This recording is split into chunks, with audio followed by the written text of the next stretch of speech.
powered by Woot and partners in Mobi and Commercex, an initiative by AdGully. We are delighted to welcome back our attendees from day one. And for those of you who are watching this for the first time, this is the fourth edition of Mobexx Summit and Awards that began 4 years back on the cusp of the Geo Revolution. This platform was created to recognize outstanding talent and innovative campaigns that were emerging in the fledgling discipline of mobile marketing. Since then, no one can deny that India has transformed into a mobile-first country and that mobile is key to unlocking growth opportunities in several sectors. Please play the AV.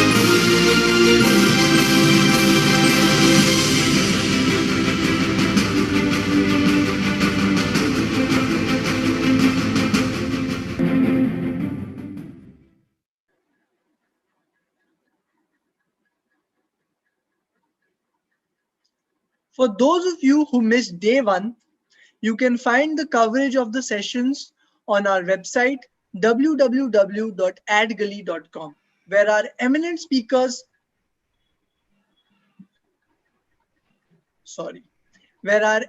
speakers cover topics like programmatic advertising, direct-to-customer mobile commerce, rise of skill-based gaming, and reaching Bharat audience with voice technology. We have prepared an exciting agenda for day two, but before that, I'll let AdGully's editor-in-chief, Shanta Saikia, tell you more about day one.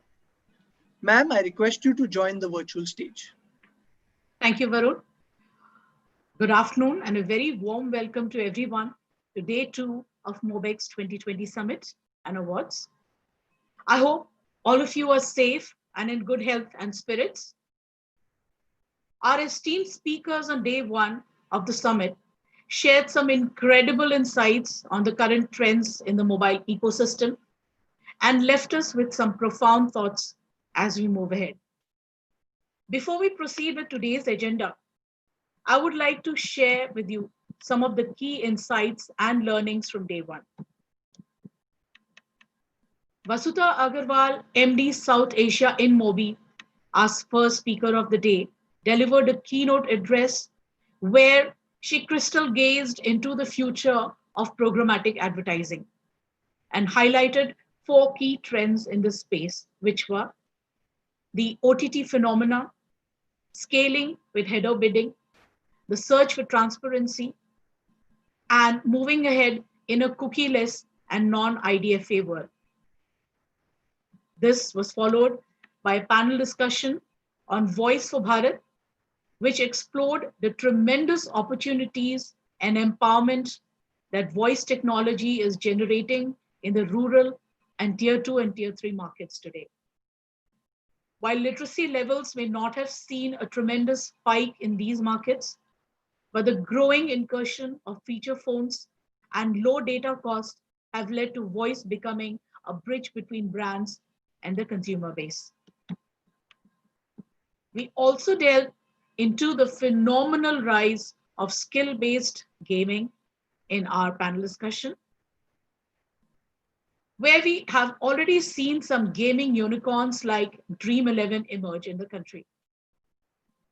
We also learned the revenues that the gaming industry generates. For instance, even the cards gaming industry with games like Rummy and Poker generates and is expected to touch a mind-boggling rupees 4,500 crore by the end of 2020. The growing direct-to-consumer market in India was the focus of the last session of the day, where Abhishek Shah, founder and CEO Commercex, took us through D2C, the next wave for digital and mobile shoppers in 2020. Shah spoke about cracking D2C commerce on mobile consumers in his session, where he identified the key trends that are amplifying the adoption of D2C channels on mobile. Along with our sessions, we also applauded the brilliance of India's mobile strategists, evangelists, thinkers, and thought leaders who won the Mobexx 2020 awards. The remaining award winners will be revealed during the course of today's sessions. Please do stay with us till the end. The focus of day two will be more on the strategies, the operations, achieving business efficiency, the revenue aspect, monetization opportunities, consumer insights, and a lot more. Exciting times are ahead for the mobile ecosystem. We all heard Mukesh Ambani announcing earlier this week about the likely rollout of 5G, Geo 5G services in the second half of 2021. Now, this is a move that is towards making India the world's preeminent digital society. Powered by indigenous development technology, indigenously developed technology, the implications are huge for the digital and mobile ecosystem. And this will give a further impetus to doing business anytime, anywhere. We are surely going to hear a lot more about this in the coming days. So, ladies and gentlemen, without much ado, I hand over the proceedings to my colleague Varun Markande, who will be introducing our first panel and the esteemed speakers. Over to you, Varun.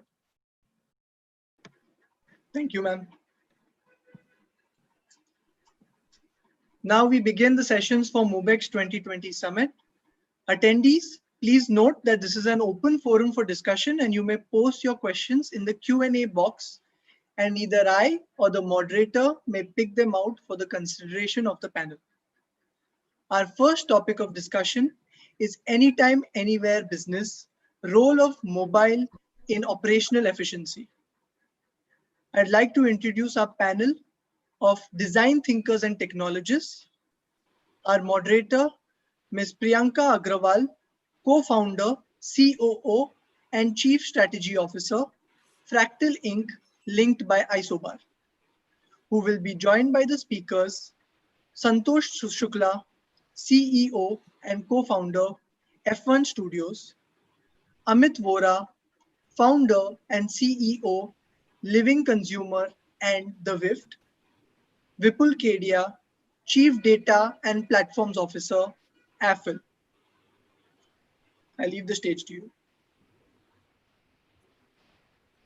Hello, everyone.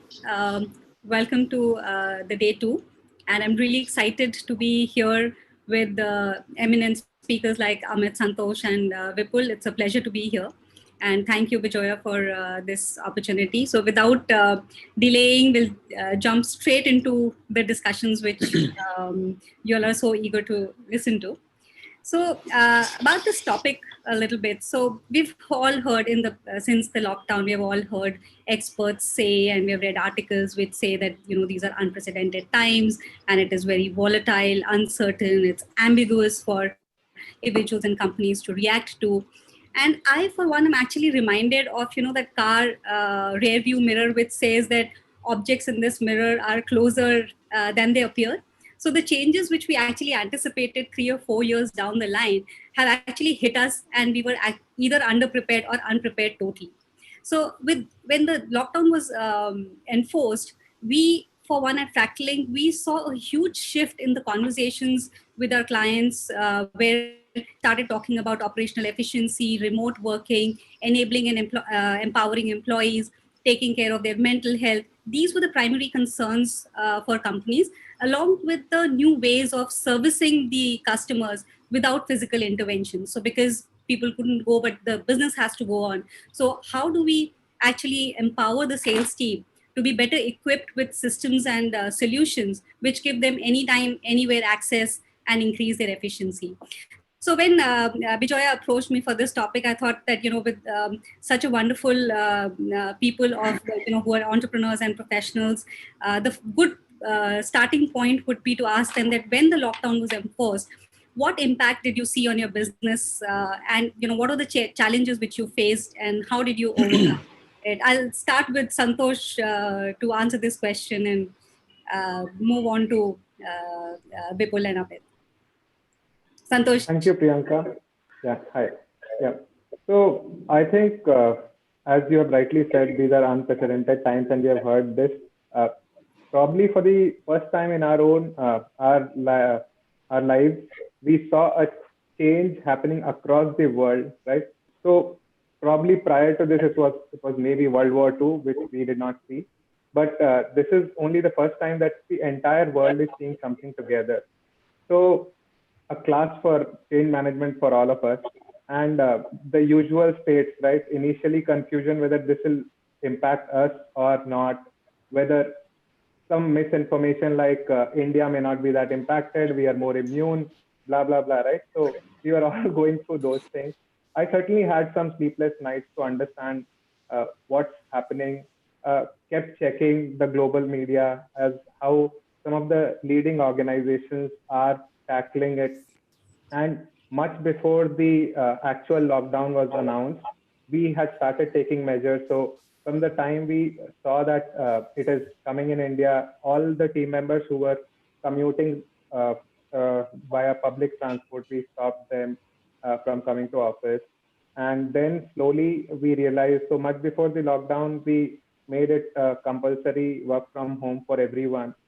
I believe we have been better prepared because of the industries that we are in, unlike some of the traditional manufacturing, etc., industries which cannot work or retail without being physically present.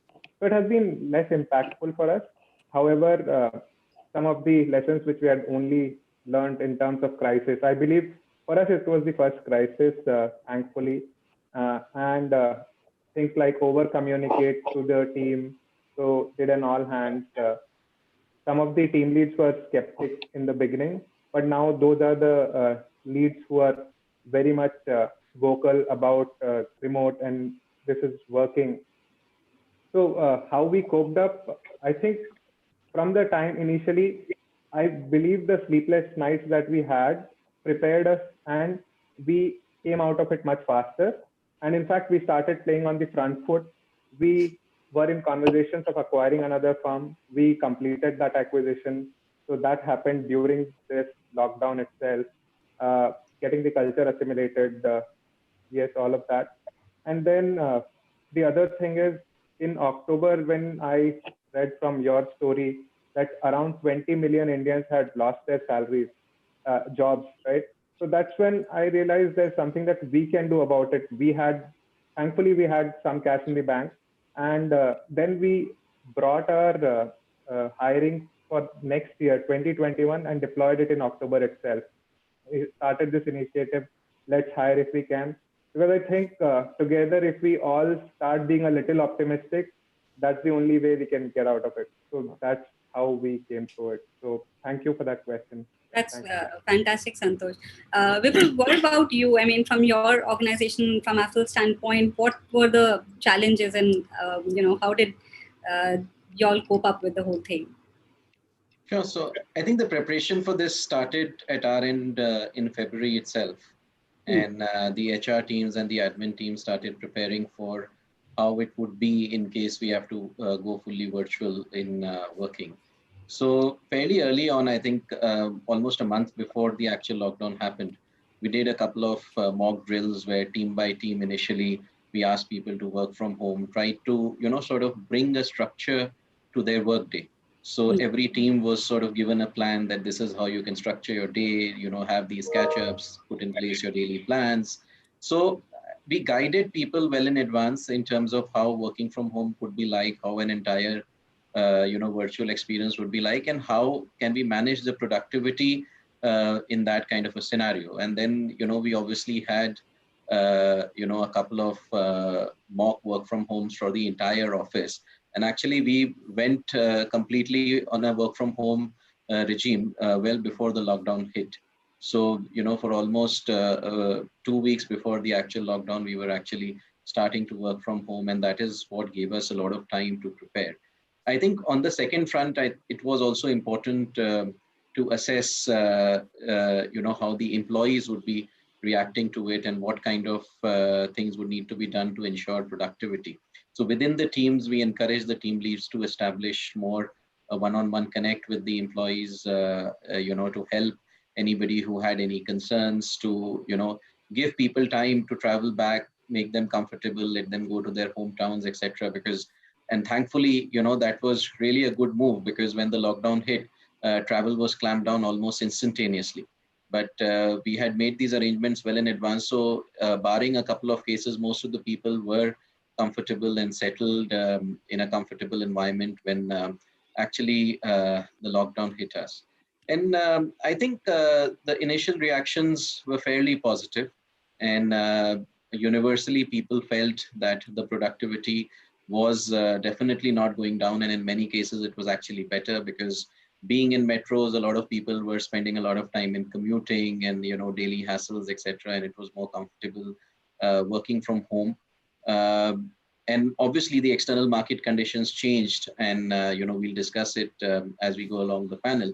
But I think internally we were fairly well prepared, and we actually saw, the overall productivity of the teams not get impacted. We were pretty much able to do whatever we were able to accomplish from being in office.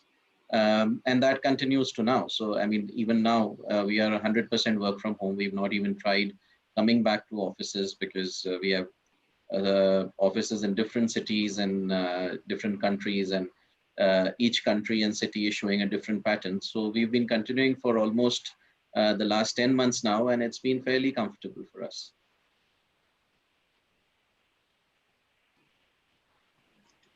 So Priyanka ma'am has disconnected, but if somebody else has a perspective to share on this, maybe they can share it while she returns. Yeah, I guess Amit should be sharing. Yeah, I think it will be me. You guys, am I audible? Yeah. Okay, perfect. Yes. Thanks, guys. So Living Consumer is a digital marketing agency, which, me and my partner operate. And we also have a recruitment app to match the candidates' interest and skills, what the employer is looking for based on location. So during the COVID time, we saw, just from the business perspective, during the COVID time, we saw significant drop in banking spends, because most of our business comes from generating leads, either for demat accounts or saving accounts or insurance. And obviously during the COVID time, since the bank couldn't send their employees for the KYC, and no eKYC was like available for all the banks, they had to significantly drop the expenditure on the marketing. So that was a hit. But on the other side, gaming, which I think we covered in day one also, we have a lot of clients on the gaming, and their traffic increased, and people were spending a lot of time on their applications, transacting, spending money for pleasure. And that segment grew during the COVID time. So, in the marketing side, we were a little bit able to balance, because banking did do well, but gaming did extremely well. For the recruitment business, we actually saw a huge decline. Most of the companies had a hiring freeze, and it remained pretty much for 4 months. I think post August, now it is coming back to the normal level. So that's pretty much it on our business front.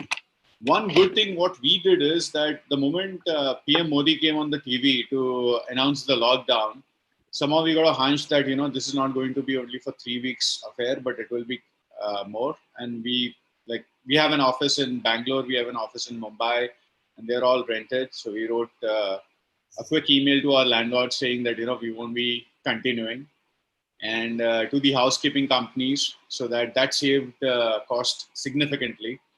And now the entire company is work from home. Fantastic. I think that's very good insights, Amit. Thank you. So, Santosh, from you're running most of the projects which you're doing are enterprise level and B2B in that sense. Did you see the conversations with the clients change when the lockdown happened, and were they more inward looking? How did that work out for your company? Yeah. So for the audience, yeah, we are an enterprise UX company. Most of our customers are some of the larger enterprises in the world. Uh, Post-COVID, we did not see much drop in terms of the projects. The ones that we were doing, thankfully, we were on anyway. These enterprises plan a little ahead, and these were some longer term projects. So those were not impacted, and especially B2B SaaS and BFSI. So in both of these sectors, we kept seeing good movement. Uh, so in B2B SaaS, it was mostly about as they say, I think it is overused now that when there is storm, fishermen go and build their repair their net, right? So that's what these B2B SaaS companies were doing a lot of technical debt, uh, clearing that off, and then fixing some of their pertinent issues. And same thing in the enhancing UX part. So that was a good part. In terms of business impact, I would say some of our customers did try to renegotiate the contracts, so lowered the prices, etc. And some of them as well. So there was a cash flow crunch at their end. So I think this is like a playbook wherein they say that get as much money as you can from your customers and stop anything that is going out. So that impacted us because our customers just stopped payments. But then after 3 months, I think everything settled and now everyone is back. So did not see much impact. About your question about inward looking changes, yes, certainly. So a lot of these enterprises, the biggest I would change I feel is one in terms of obviously operational efficiency, ensuring that all their team members are productive. Most of these people were not prepared, as in their teams were working from physical offices, fixed landlines, and all of that. So they could not operate. So a banking was impacted that way. So they were either coming to offices. But then eventually, I think everyone went through that shift. I guess infrastructure teams were the ones which worked pretty hard for all of these customers, and they had their sleepless nights. But afterwards, I think it has been smooth, and I feel we are working with one of the largest telecom majors across the globe, and they are now solving it for their resellers. And because enterprise sales was very high touch initially, and that has completely changed. In a way, it's good for us because I had to sometimes travel to Mumbai for a 10-minute meeting, and it used to take a day, right? So Yeah. that now the teams are very comfortable just doing it over web. So I feel it is a great equalizer for everyone, and I think it's here to stay. A lot of them are building platforms. So whoever has come out of pandemic well are now realizing that they can monetize these platforms which they built for themselves and now externalizing it. So that is a trend that we are seeing in AI world, as well as also for no code type of platforms. So a lot of that we are seeing. Platform companies are evolving. Okay. So that's what we have Perfect. seen. Perfect. And Vipul, from your standpoint, from the advertising and media standpoint, do you think that the companies still are in the same positive note in terms of media and advertising, or they're changing conversations? You're seeing them reacting differently to advertising as such in general. Sure. So I think at an overall level, definitely we've seen pretty good growth happen in the last couple of quarters for us. I mean, obviously there have been sectors which are impacted. So hotels, travel, etc. I think those companies are now starting to get back on their feet and come back with their spends. And obviously, the major changes in their strategies, etc., would happen because consumer behavior has changed in those sectors. But obviously, in verticals, like how we classify our businesses into EFGH verticals, which comprise almost 90% of our business. So whether it is entertainment, edtech, e-commerce, health tech, food tech, hyperlocal groceries, etc. I think most of the sectors after the initial sluggish period in April when almost everything was shut down, I think they bounced back very, very strongly. What also bounced back very strongly was the entire entertainment side and of the business, and a lot of newer apps coming in, newer businesses coming in, which were targeting the customers either through short video format apps or gaming apps and or verticals like that. So I think overall, the sentiment in at least digital advertising was fairly positive, and mobile was the device where a lot more time was being spent, a lot more transactions were happening, more consumers were reachable on their devices, and obviously the time spent on the mobile devices went up for all of us during this phase. So multiple businesses capitalized on that and significantly spent to enhance their user reach and to acquire those users. And overall, I think it posted a strong growth. But yes, definitely to answer your point, that have conversations changed? Definitely there is more ROI focus. It has become more difficult for companies to raise easy money, which was anyways a trend which was happening even before COVID, which just got maybe accentuated a bit. And as a result of that, I think there is more, quality has come more into focus.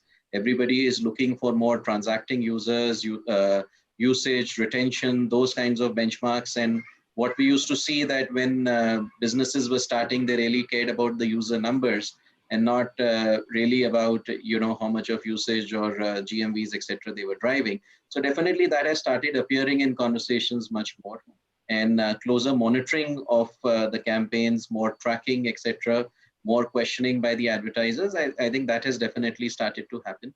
But I think it is a positive trend overall. And I see it as, a long-term, in the long term, it would definitely help speed up many of the things, like what you said, that almost what we were expecting to happen in the next 2 or 3 years.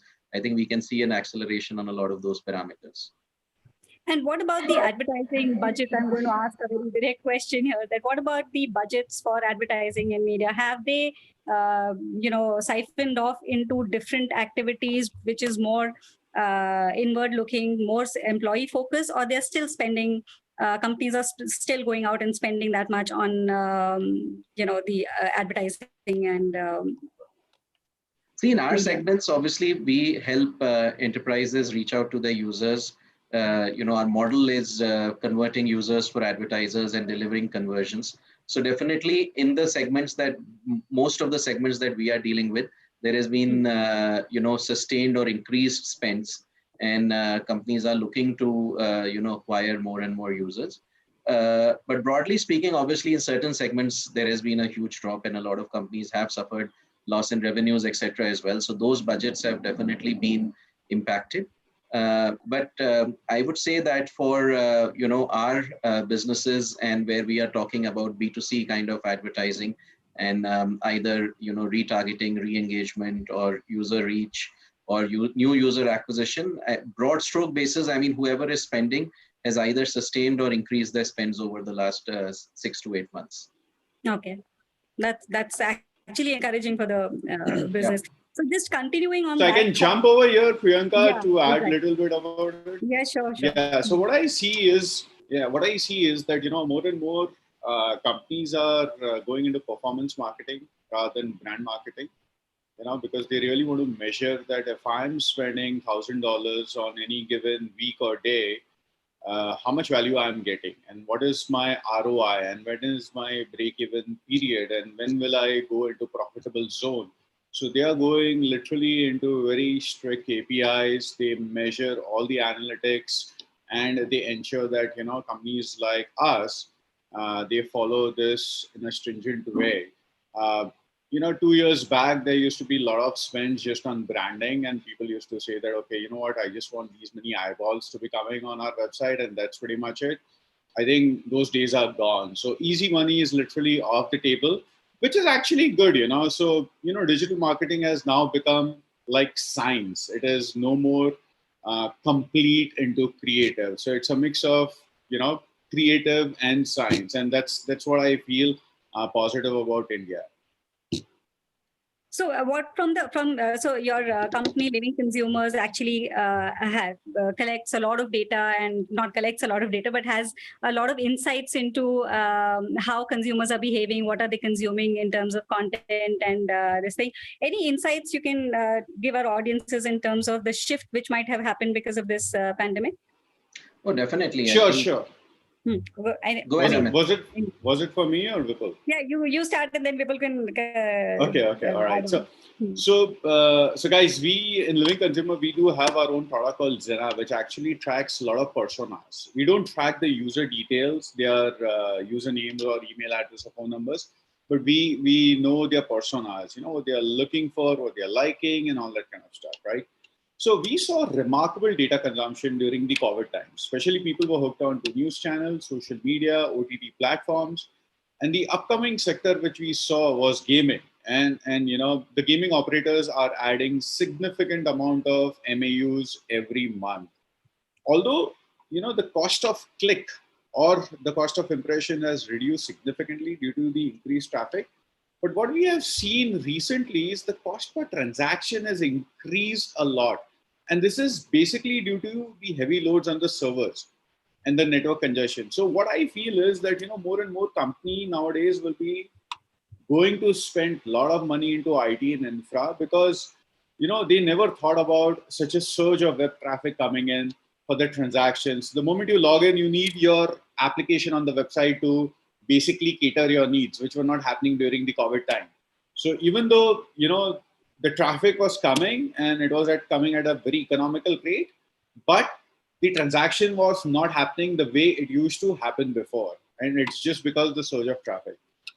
Mobile data, coming back, Priyanka, to answer your question, mobile data is now not only restricted to social media and games, but also getting deeper into productivity, like managing calendar, video conferencing. I do Zoom calls on my mobile phones nowadays. I don't necessarily just, you know, use my PC or laptop. Listening podcasts, location tracker, deliveries, it has literally become the most essential part of our lives. And I can foresee near future that, you know, average Indian will be consuming at least 50 GB data a month. So that's what I feel. I'm sorry, I did. People, you were saying, yeah. No, I think a lot of points have been covered by Amit, but definitely gaming came up pretty strong. And obviously, you know, on entertainment categories, also the traffic increased multifold. And we saw that both in terms of, you know, the inbound bid requests and the traffic that we saw, which was coming in, and also the demand going up because a lot more people were trying to reach out to those users. More than anything, I think the influence would continue because, like I said, that the next generation of mobile users, I think, are going to be more attuned to doing more and more things on the mobile. And this 1 year has gotten everybody used to, you know, online classes, learning, you know, doing their businesses online. So I think for the longer run, this would have a much deeper impact on the changed consumer behaviors and, you know, more and more things being closed on the mobile devices itself. And I think that would definitely augur well for the industry as we go ahead. Okay.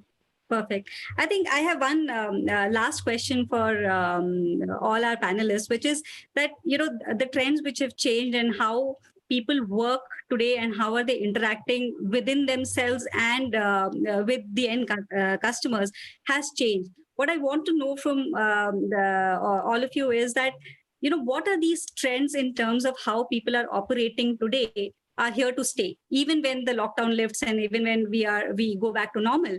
What are the trends you foresee that will continue, and we will take these learnings from 2020 and continue it for the rest of our lives? Any insights on that? Shall I go first? Yeah, please, Santosh. Okay. Yeah, I believe the biggest shift trend is in the mindset shift, right? A lot of traditional businesses initially felt that seeing a person working needs to be there, and I think this shift has been there, like theory X, theory Y, right? Wherein you empower, you know that your employees would do a good job, even if you're not looking at them, right? So I think that mindset has changed because now some of for some of the people, uh, they never saw it firsthand. And this has forced everyone to to see it in action. And now that mental shift has happened, now people know that work can happen. And thankfully, the collaboration tools which have come, especially in our industry. So initially, we were big on Sketch, so for designing, but we completely shifted to Figma because it allows multiple designers to work on the same design together. Think of it like Google Docs, so wherein multiple people can edit the document together. So, so that has helped us a lot. I do not know how it would have been without that.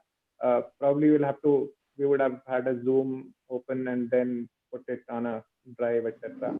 But then, so some of these collaboration tool, future of work technologies are here to stay. So we've seen how Microsoft Teams share has risen so much, Slack, and yeah, for us, Basecamp, wherein everyone updates what they have done towards the end of the day. I think that just one nudge which goes to everyone, wherein they mention, that's enough for us to know what's happening. Right? We don't need to have everyone together in one room or in one Zoom call. So that has completely changed. As our fellow panelists have mentioned, that people are becoming more outcome driven. So I feel that the trend would shift from this per hour billing, right, wherein people are charged by the hour. That is going to change, and I believe that should change, right? So when uh, the companies deserve to know from their agencies what is it that they would get, and agencies should be ready to put their entire cost on outcome, right? So we are willing to do that. I would want more of customers to get to that mindset. I feel that is a big one. And uh, I think, as they say, right, future is already here. It's just not evenly distributed. So we should be looking at some of these remote first companies, how they have been operating, how they have been running their businesses. And we are probably just early adopters. We are not the innovators. And we just want to ensure that, yes, we are enabling that transition to happen smooth faster. Yeah. Amit, what about you? I mean, in terms of your organization, I always, I mean, personally, I feel that during this times, women especially had to pay motherhood penalty, so to say. I think that is, according to me, is something which might stay, because there are, whether we believe it or not, there are things which women have to do at home and manage a work-life balance in that sense. So for me, that is one trend. And we were chatting offline, and Amit, you had some insights on that. Do you think that there is something? Yeah. So I think post 25th March, when the complete lockdown happened, we had good trouble times in our company, because normally I get up very early and I try to work, like my work literally starts at 7, 8, but I don't bother my employees till 10 o'clock. And we were just playing phone tags. There was absolutely, no, in normal scenario, you just walk to the desk of the employee and you say, hey, I just need a quick answer so that I can shoot email to the client. But it wasn't happening. And there was to and fro, back and forth.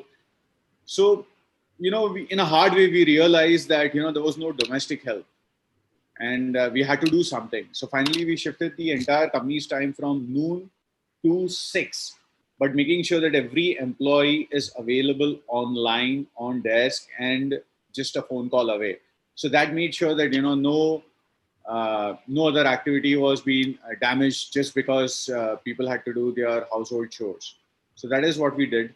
Obviously, right now it's coming back to normal and people are working the normal hours from home, because domestic help has started coming.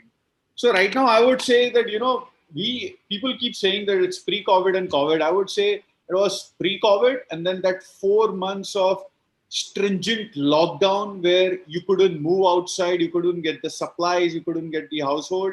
And now the normal, the way we are trying to be back in the normal life. This is post-August.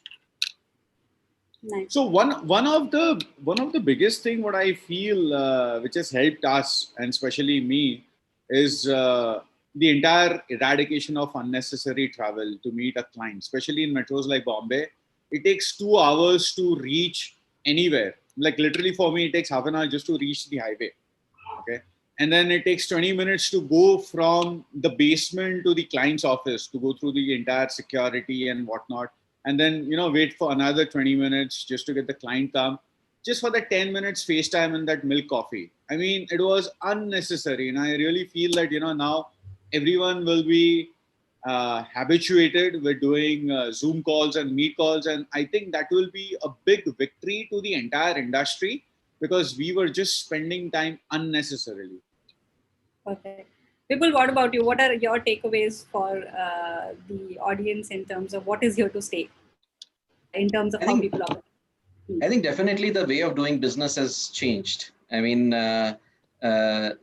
like when you're meeting face to face, there is a lot of, small talk and this and that, which you talk about, but now it is more focused. And what I found is that people are definitely more to the point and more professional and more mindful of the fact how much of time they are spending on calls. So personally, I found conversations to be much more succinct and direct, and being able to accomplish more when you are conducting your business virtually.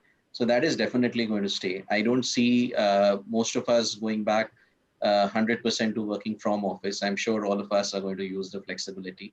One, very heartening change, which I'm hoping will be there in the medium term, is on the human resource front. Because so far, a lot of people, and you brought in the point of women, a lot of,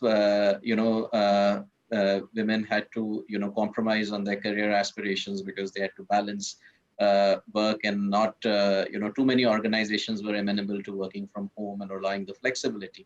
I think this has taught us that, if there is a will, then things do happen. Similarly, people from tier 2 towns, etc., who may not be comfortable in traveling to the metros and seeking jobs, now pretty much can work from anywhere. And we have taken some of those initiatives where, like for example, now we really don't bother who is coming in from where or what the base location is. I mean, earlier there were these notions that, okay, if we want the sales teams, then they should be only in Delhi, Mumbai, Bangalore, or, if we want operations, that should be only in Gurgaon or things like that. But that is no longer the criteria. So the pool of talent base which will be available will be much larger. I think allowing people the flexibility to work part-time or to work as per their own schedules, or more efficiently using the virtual tools, etc., to enhance the productivity. I think all of that would definitely enhance to a great extent how the work culture evolve and how enterprises and businesses take on to this new normal, and hopefully become more capable and productive as we go forward. Perfect. I think that brings us to the conclusion of the session from our end, in the sense that from even from factual point of view of how we have, and it resounds of what you all have been saying, that what is here to stay is that people will be more comfortable taking remote meetings. Unnecessary travel, spending hours and hours on airport lounges will go down. And hiring, as you said, Vipul, hiring from across, even we have started hiring people from tier 2, tier 3 cities, because there is talent available, but we were restricted in our mindset, saying that how will they work if it has to work in a team environment, and if they're not there for brainstorming sessions, how will that work? So, and also, the things, the new tools and technologies which have come up to support, like you can do a 30-35 member brainstorming session online was unthinkable to start with. Now it is possible, and it is working well, and people are giving more time to these tools. So it's a very, very positive and encouraging change for us as well. So with that, I will like to conclude the session. Any questions? I don't see in the Q&A any questions being raised, but anybody has to ask anything, Varun, if you can facilitate, that would really help. There was one question about mobile transactions happening anytime, anywhere, and does it have any implications for businesses that you can transact from your mobile? Santosh, would you want to take that one? It's in your domain completely. Yeah. Sure. So transactions, majorly, I'm assuming it's related to finance or any transaction. I think money transactions from anytime, anywhere. Money transactions. Yeah. So I think fintech has, so long before COVID, India saw the best of fintech platforms being developed. In fact, Google Pay, which is used worldwide now, was conceptualized here in India. So I think we know how to operate at scale, and we also know how to keep it cost effective. So yes, and Paytm, and glad we had demonetization before COVID happened, right? So which means that people were starting to use digital payments, which increased. And with now the cash has stopped, people do not want to exchange. During COVID, we did not want to touch currency notes also, right? So everywhere we were using digital payments. I think some of the considerations which are most important are obviously number one, if you're doing it for masses, it has to be very intuitive. So think like interfaces like WhatsApp, which work even for uneducated people. And second would be obviously making it secure. So companies like Zoom also came under purview of security, right? Because they mentioned it was uh, so a two-factor authorization was not there end to end, etc. So I believe one, from the UX standpoint, it has to be very intuitive and simple. Second, security, and third, performance. Uh, because if you're operating financial transactions at scale, and if the payments are falling out at UPI level, that is a big turnoff, right? So in fact, so much so that Zerodha had to put warnings like please use net banking and not use UPI, etc. Sometime back I saw that. So I feel these three, if taken care of well, should be good: UX, security, and performance.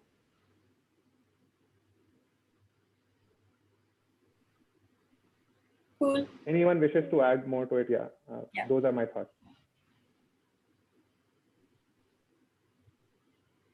So I think with that, we can conclude the session, and we can thank you all for sharing your insights, and we'll move on. Thank you so much, Thank guys. you so much. Thank you. Thank you. Thanks, team. Bye-bye. Thank you guys for having us. Pleasure evening. Thank you. Yep. I'd like to take this opportunity to announce the winners of Mobexx 2020 awards powered by Woot and partners in Mobi and Commercex, an initiative by AdGully. But before we begin, I request our team to play the AV once again.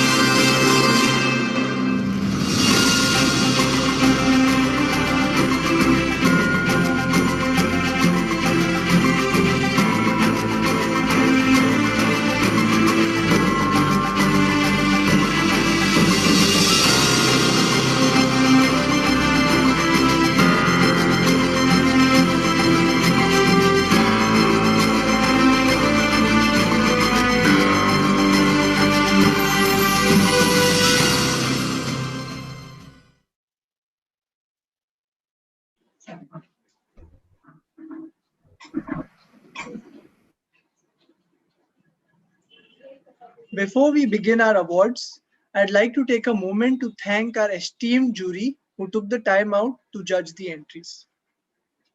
Mr. Ashish Benjamin Omen, Senior Director, Marketing, Myntra.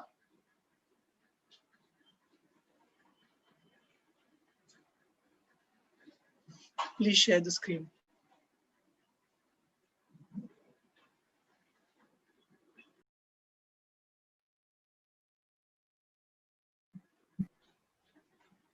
Thank you. Mr. Aditya Tandon, Vice President and Head of Brand Marketing, News 18 Network. Archana Agarwal, Vice President Media, Airtel. Bobby Paul, GM Marketing, Manorama Online. Deba Ghoshal, VP Marketing and Key Accounts, Voltas. Gaurav Mehta, Chief Marketing Officer, Car Dekho. Neha Chimbulkar, Head of Agency Partnerships and Business Marketing, Cora. Raghav Singhal, Head of Digital Marketing, PhonePe. Rubina Singh, CEO, iProspect India. Sameer Akhtar, Associate Director Marketing, Affle. And Sonia Singh, Co-founder, Director Growth, Collection Digital Media. Now moving on to the awards. I request our attendees to show some love to the winners of Mobexx 2020 awards in the chat box. Throw in a few emojis or tweet to us at @Gully on Twitter. Please show the slide. Beginning with the awards. The awards for Industry Award, the gold winner for Best Mobile App for Banking goes to Juice by Mauritius Commercial Bank.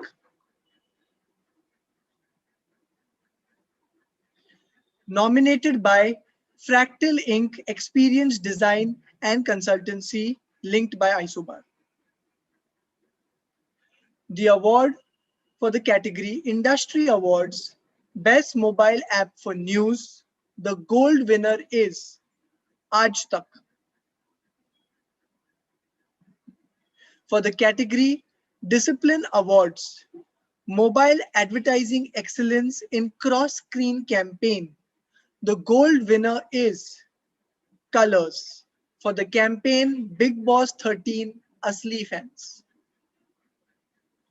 For the category Discipline Awards, Mobile Advertising Excellence in In-App Advertising Campaign, the gold winner is Jolly Rancher, nominated by Pocket for the campaign Even Jolly Rancher Loves Little Singham.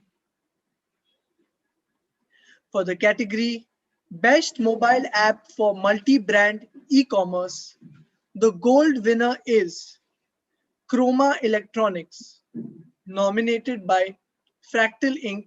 Experience Design and Consultancy. For the category Best Mobile App for Lifestyle Social Commerce, the gold winner is Trell. For the category Best Mobile App for Transport, the gold winner is Tata Motors Fleet Edge, nominated by Fractal Inc. Experience Design and Consultancy. For the category Mobile Advertising Excellence in Messaging Campaign, the gold winner is ResMed, nominated by Bang in the Middle for the campaign Good Sleep.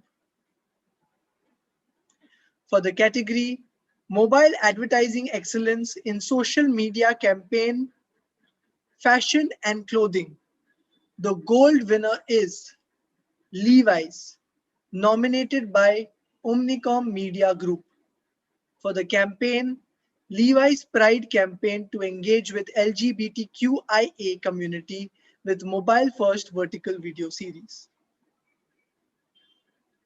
For the category Mobile Advertising Excellence in Programmatic Campaign, the gold winner is Daily Hunt, nominated by Media Zotic for the campaign Mobile Web. For the category Best Use of Gamification Within Games, the gold winner is Jolly Rancher for the campaign Even Jolly Rancher Loves Little Singham, nominated by Pocket. For the category Best Mobile App for B2B, the gold winner is Juice Pro App by Mauritius Commercial Bank, nominated by Fractal Inc. Experience Design and Consultancy. Now, ladies and gentlemen, we'll begin our next session. I'd like to introduce them briefly.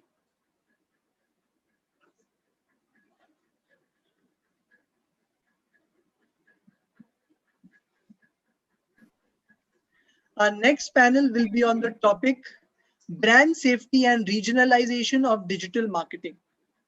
Digital marketers would want to deploy diversified strategies to reach their customer in order to cut through the clutter and reach different cohorts of audiences. But outside the ecosystems of Facebook and Google, the problem of brand safety persists. This will be the key contention of the panel discussion. This session will be moderated by Mr. Dheeraj Gupta, co-founder and CTO, mFilterit. He will be joined by the speakers Rahul Marwa, Vice President, Media Activation, Essence, Madhuri Krishnan, Sales Director, Truecaller, and Krishna Rao Buddha, Senior Category Head, Marketing, Parley Products. I leave the stage to you. Hi, and thank you for the introduction. My name is Dheeraj. I am the CTO and founder at mFilterit. Yeah, thank you. My video started. So this is a very interesting panel and an important topic. I think when more and more advertisers are starting their digital journey because of the pandemic, a lot of brands are becoming direct to consumer. It is important that the digital marketing ecosystem is used in its best construct.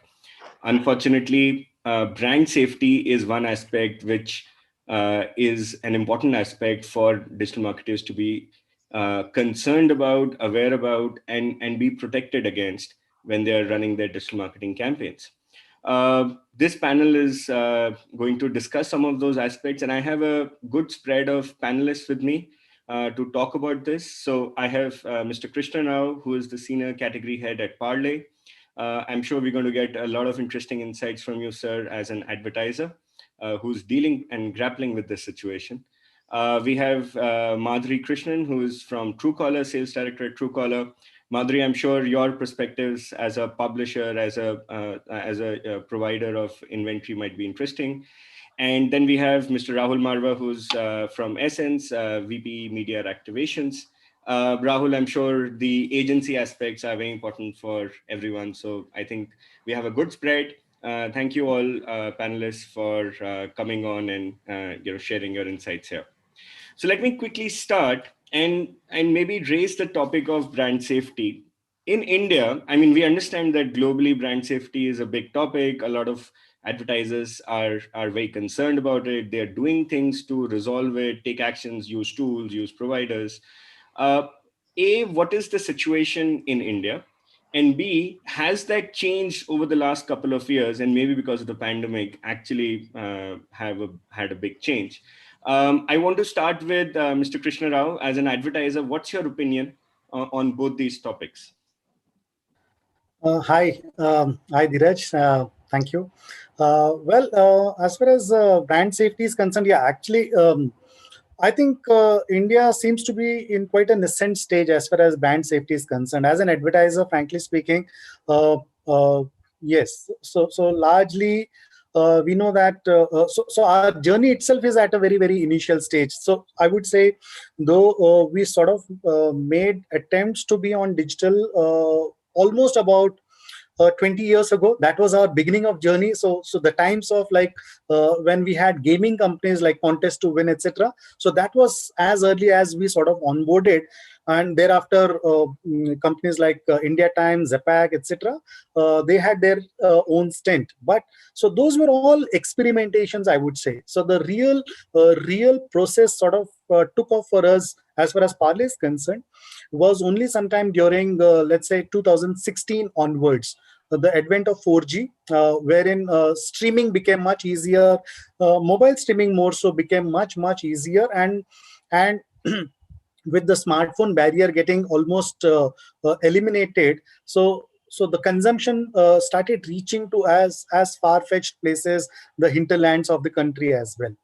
that is where it gave us more conviction. So all that time, we had been talking about doing digital, but frankly speaking, if you were to look at the spends, they were really zilch, they were minuscule. But 2016 onwards, we started seeing real traction.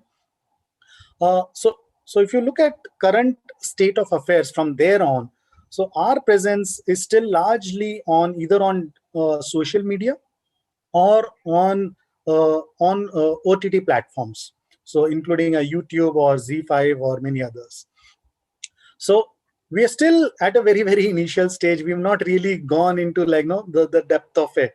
So for to me, brand safety still actually has a very it's actually only after this topic came in is when we sort of felt, what is this all about? Okay, but having said that, yes. So to set the context, actually, we started feeling the need to have our presence not just through social media, but also through platforms, different platforms. Uh, so sometime around early part of this year is when we collaborated. We really felt we had been approached by many publishers, but then we actually really felt that definitely there seems to be a merit in exploring Hindi content or vernacular content, and we sort of partnered with platforms like ShareChat, and that actually gave us a very good leverage. Unfortunately, like for whatever said and done, so platforms like TikTok were banned and all, but we found a very good alternative in a platform like ShareChat, and we sort of explored, and we got a very good reach as well to reach audience from different languages. So as far as Parley is concerned, I think brand safety to begin with is at a very initial stage, and it's still a long way for us to look at having Indian platforms, more and more vernac platforms, where we can actually use those to reach our audiences. No, thank you so much, sir, for those interesting insights. And definitely, Parley as a brand, dabbling with local content, I think, is probably becoming more and more important to reach to the tier 2, tier 3 people. Rahul, what's your opinion? You deal with a lot of other brands. I'm sure. What is the perspective of the brands in your opinion?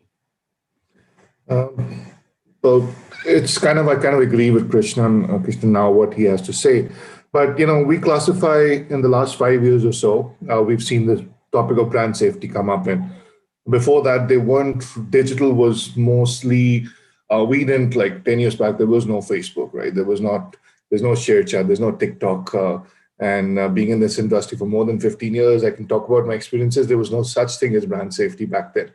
Having a website was questionable when I started on Facebook. But that's how it is. But now what's happened is, especially during COVID or in the last 5 years, brand safety has really picked up as a topic.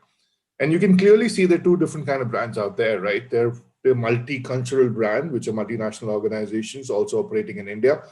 These are the people who are essentially talking about brand safety in whatever format they are possible.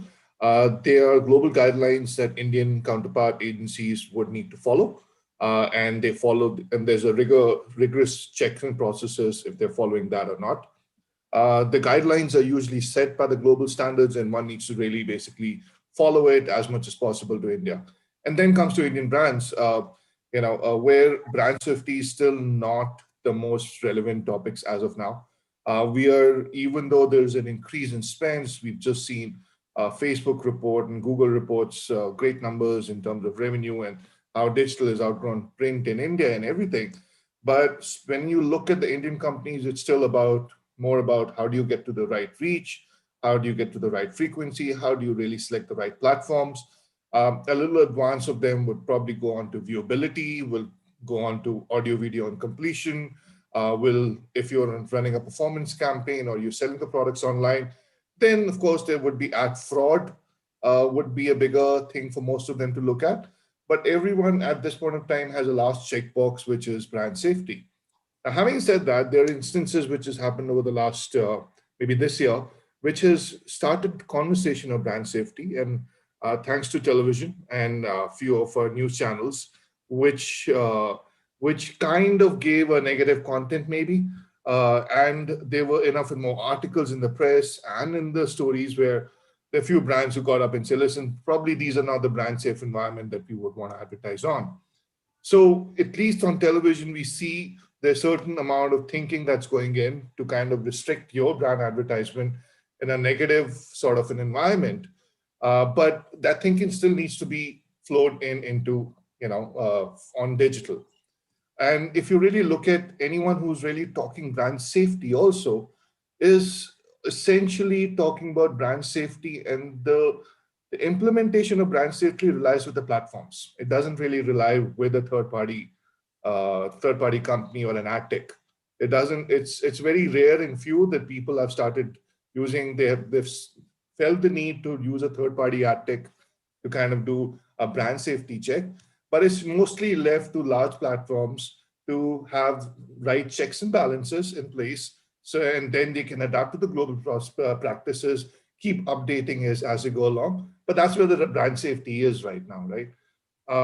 And having said that, I think there definitely platforms are moving towards that. We've seen brand safety being a very important topic for Google, Facebook, many others, right? Even across the world, we've seen brand safety as a very important topic for content providers. Maybe Madhuri will, content generators, Madhuri will be able to shed more lights. But the custodians of brand safety as of now in India lies with the platforms, not so much with an agency or client. The tact is not coming from the client.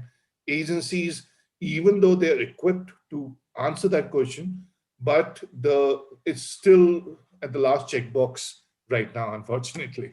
No, I kind of agree with that, Rahul. And you ask any advertiser, is brand safety important to you? The answer is always going to be yes, of course. I'm very conscious about my brand safety, right?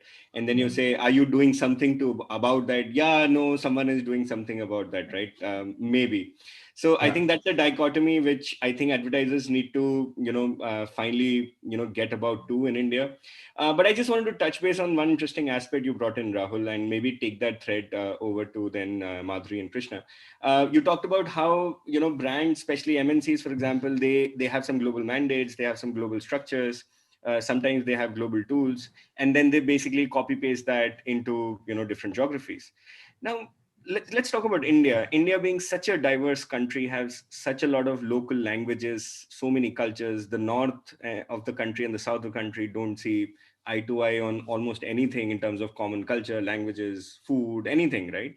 Now, how do you expect, say, a US-driven English language-based brand safety nuance to be, fit into a multicultural, multilingual society like India? I mean, do you see that as a need for having localized understanding as a crucial part for something as important as brand safety? Yeah, so Dheeraj, point well said.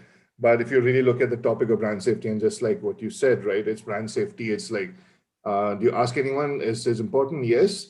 And our next answer is, what are you doing about it? They probably call the last and the junior most person in the digital team and ask them, okay, what are you doing about it? And expect an answer coming from there. So it's not top down, it's bottom up, more or less, right? And unless it's top down, it doesn't really work like that. And when your second part of the question is, yes, with the expansion of the regional content in India, right? We are at a stage where we talk to different brands, and I've seen that across my life, where one ad copy or English and Hindi ad copies are usually converted into multi-language ad copies, and then put it out there, and no one really thinks about brand safety, because eventually the time to execute and make the campaign live is so short, people don't really step back. And like I said, the junior most guy goes about, takes no filters, take the filters, what's been given by global or not given by global, applies that and moves on in life, right? Because it's still not one of the top priorities on the higher ups of the organization, right? And that's what becomes a problem. So yes, is there any tools available? Yes, they are. Is people really asking a question? Are people really, are the brands going back and say, I've spent, say, about 3% of my overall budget in regional content, and my team is not equipped to write regional content. I get it done outside, but I don't know what regional content are they. Is my brand being played? I have no idea, right? But those questions still not asked. Sorry, Exactly. you. I mean, YouTube came out with an insight: 80% of content consumption in India is in local language. It's not in English. Yeah. 80%, right? Right. Madhuri, maybe a question to you as a content creator, as a publisher, right? And as a premium publisher, I'm sure that you would have a lot of checks and balances for making sure brand safety is there in your platform. Do you think Yeah. that lack of brand safety by advertisers impacts premium publishers like you? Because if no one is giving weightage to that parameter, then it actually doesn't create that value for you as a premium publisher. See, what I feel is that there's been a lot of talk about brand safety of late, like Rahul mentioned. And, I mean, I agree with what Krishna and Rahul have been saying here.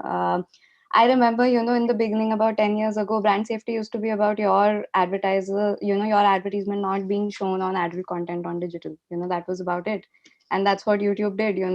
We just did like a negative targeting for the brands that show ads on YouTube, and it was as vanilla as that. And of course, it has evolved, and I think brand safety can only get its true value or its true identity when brands sit down and they chalk out their strategy, their GTMs. They also chalk out an ethos, as to what TG or what values is this particular product going to stand by, and we've seen this happen in the pandemic, where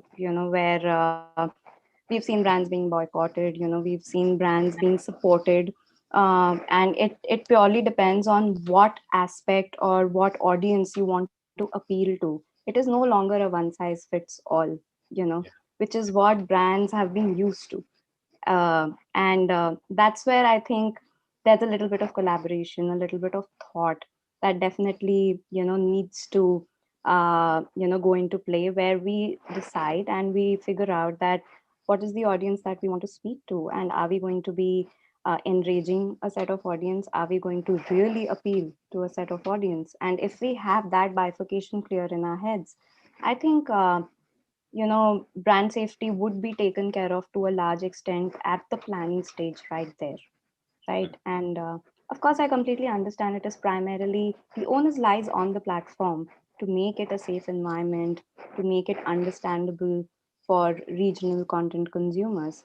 Um, Now, I'm sure there's been a lot of focus on by Google, by Facebook, and they are the industry leaders. They are the kind of guiding paths to all the publishers, globally. And if YouTube has said that 80% of content is about is vernacular consumption, incidentally, we have seen that as well on our platform. In fact, this year is when we launched our vernacular proposition, and you would be amazed to know, out of the 150 million monthly active users that we have 145 million active on vernacular. That is a whopping 95%, right? That's a And that's a fairly common number which we keep hearing, yeah. and yeah, exactly. I think, but just taking that cue from you and Krishna, maybe reaching out to you. So Madhuri said, Google and Facebook are leading this and doing a great job at this. But I just want to pause here and take a step back. How many languages does Google allow you to target their ads on? Just target, forget about brand safety. How many local languages does Google allow you to target its ads on, right? As far as I remember the last number, it was about 7 or 8.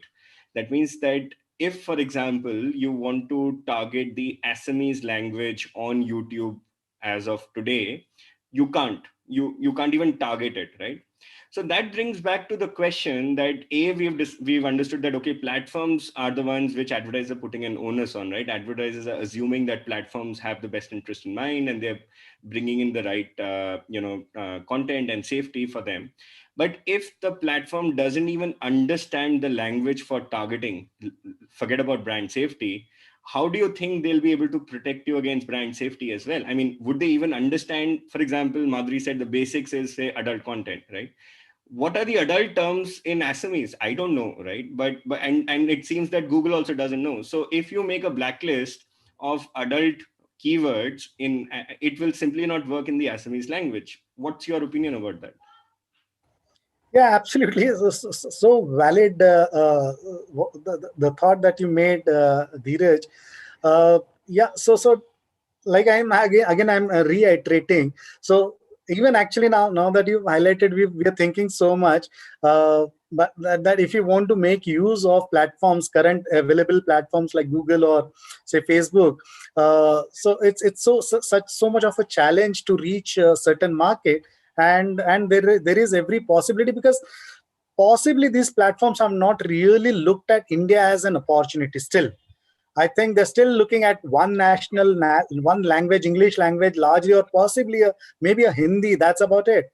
But then India is many countries within, and there is so much of an opportunity, and there are mass brands like Palace sitting in out there to explore every and any such platform which can actually help you reach your brand, to take your brand to these markets. So absolutely, I think there is so much of latent demand sitting out there. It's just that platforms like these need to explore and dissect and explore these possible markets, and do a complete in-depth study, like you mentioned. Yeah, possibly. So if certain words within a language can be filtered, and things like that. Not just that, I'm saying anything anyway, like Rahul brought out absolutely valid points. So sometime back, so toxicity on news channel was like a big topic, and being debated. So likewise, so everyone is concerned, like, so how in which environment your brand is going to be seen, and there is a certain discomfort if your brand is placed next to a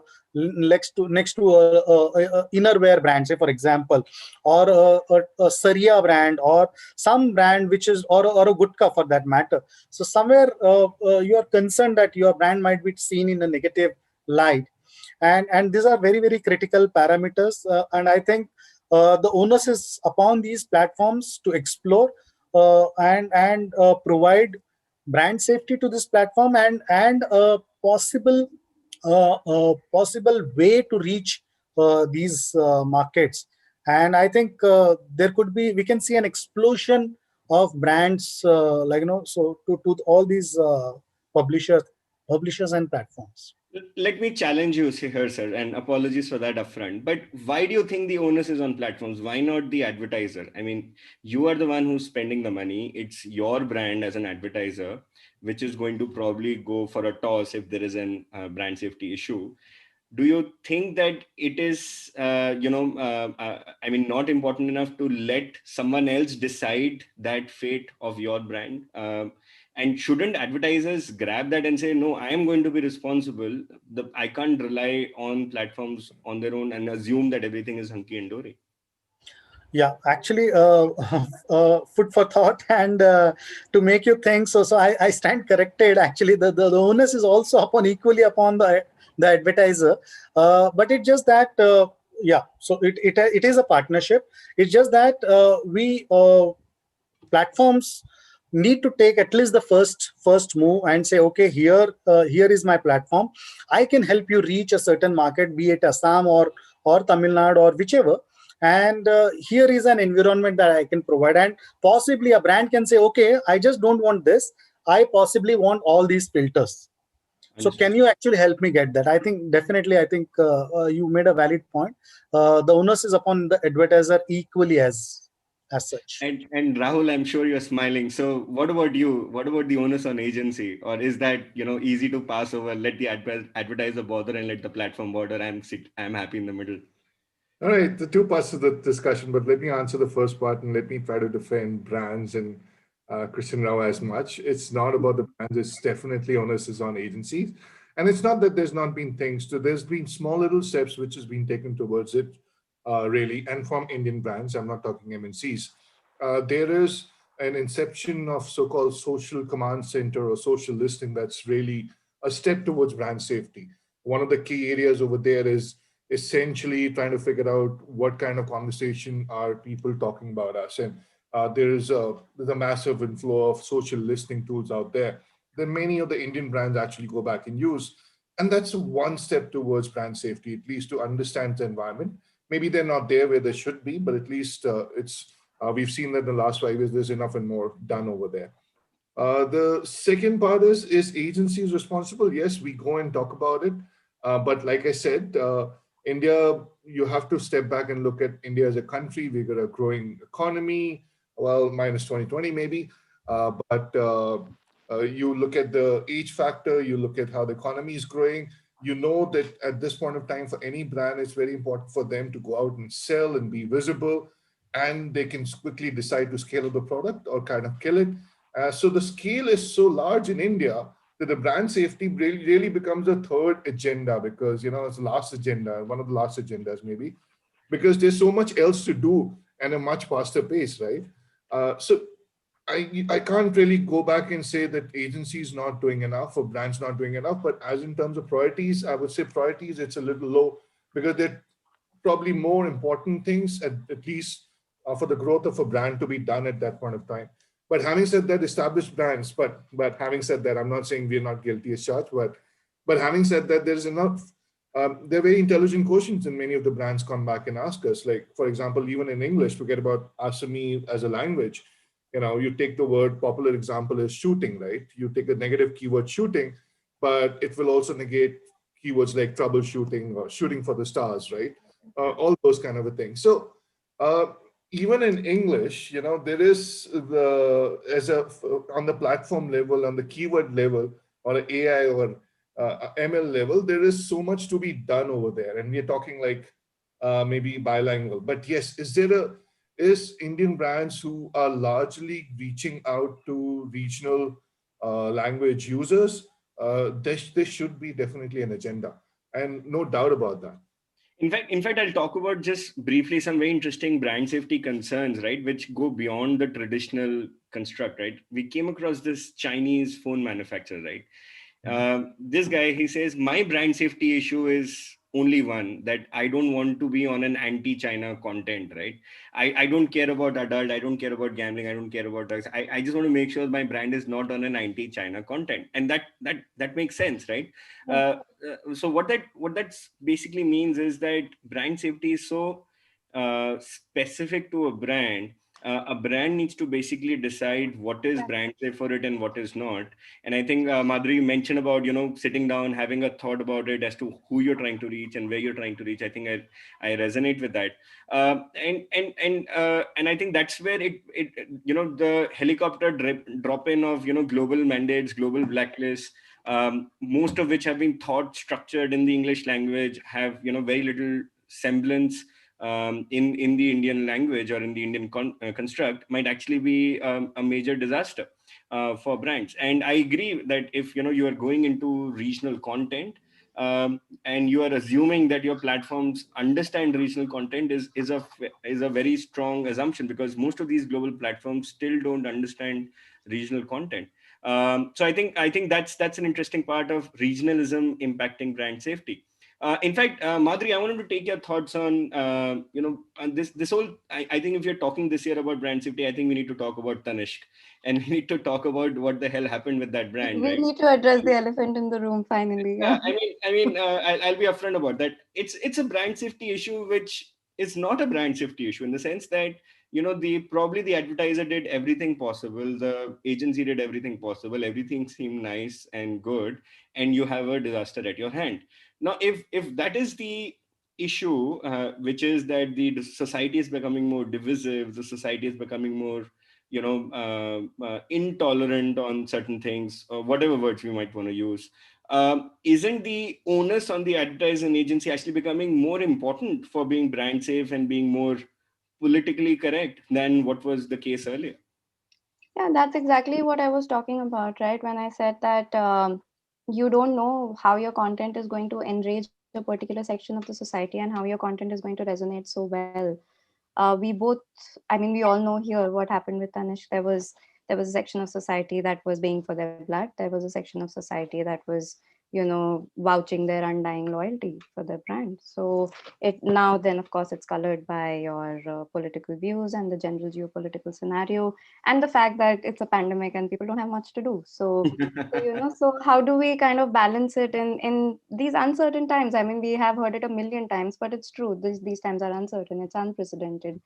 Brands are treading carefully. So, and I mean, I'm sure being in the industry, we all read so many discussions on did Tanish do anything wrong? And then eventually, was their reaction wrong? Why were they apologetic about the entire episode? And why did they eventually pull down the video, right?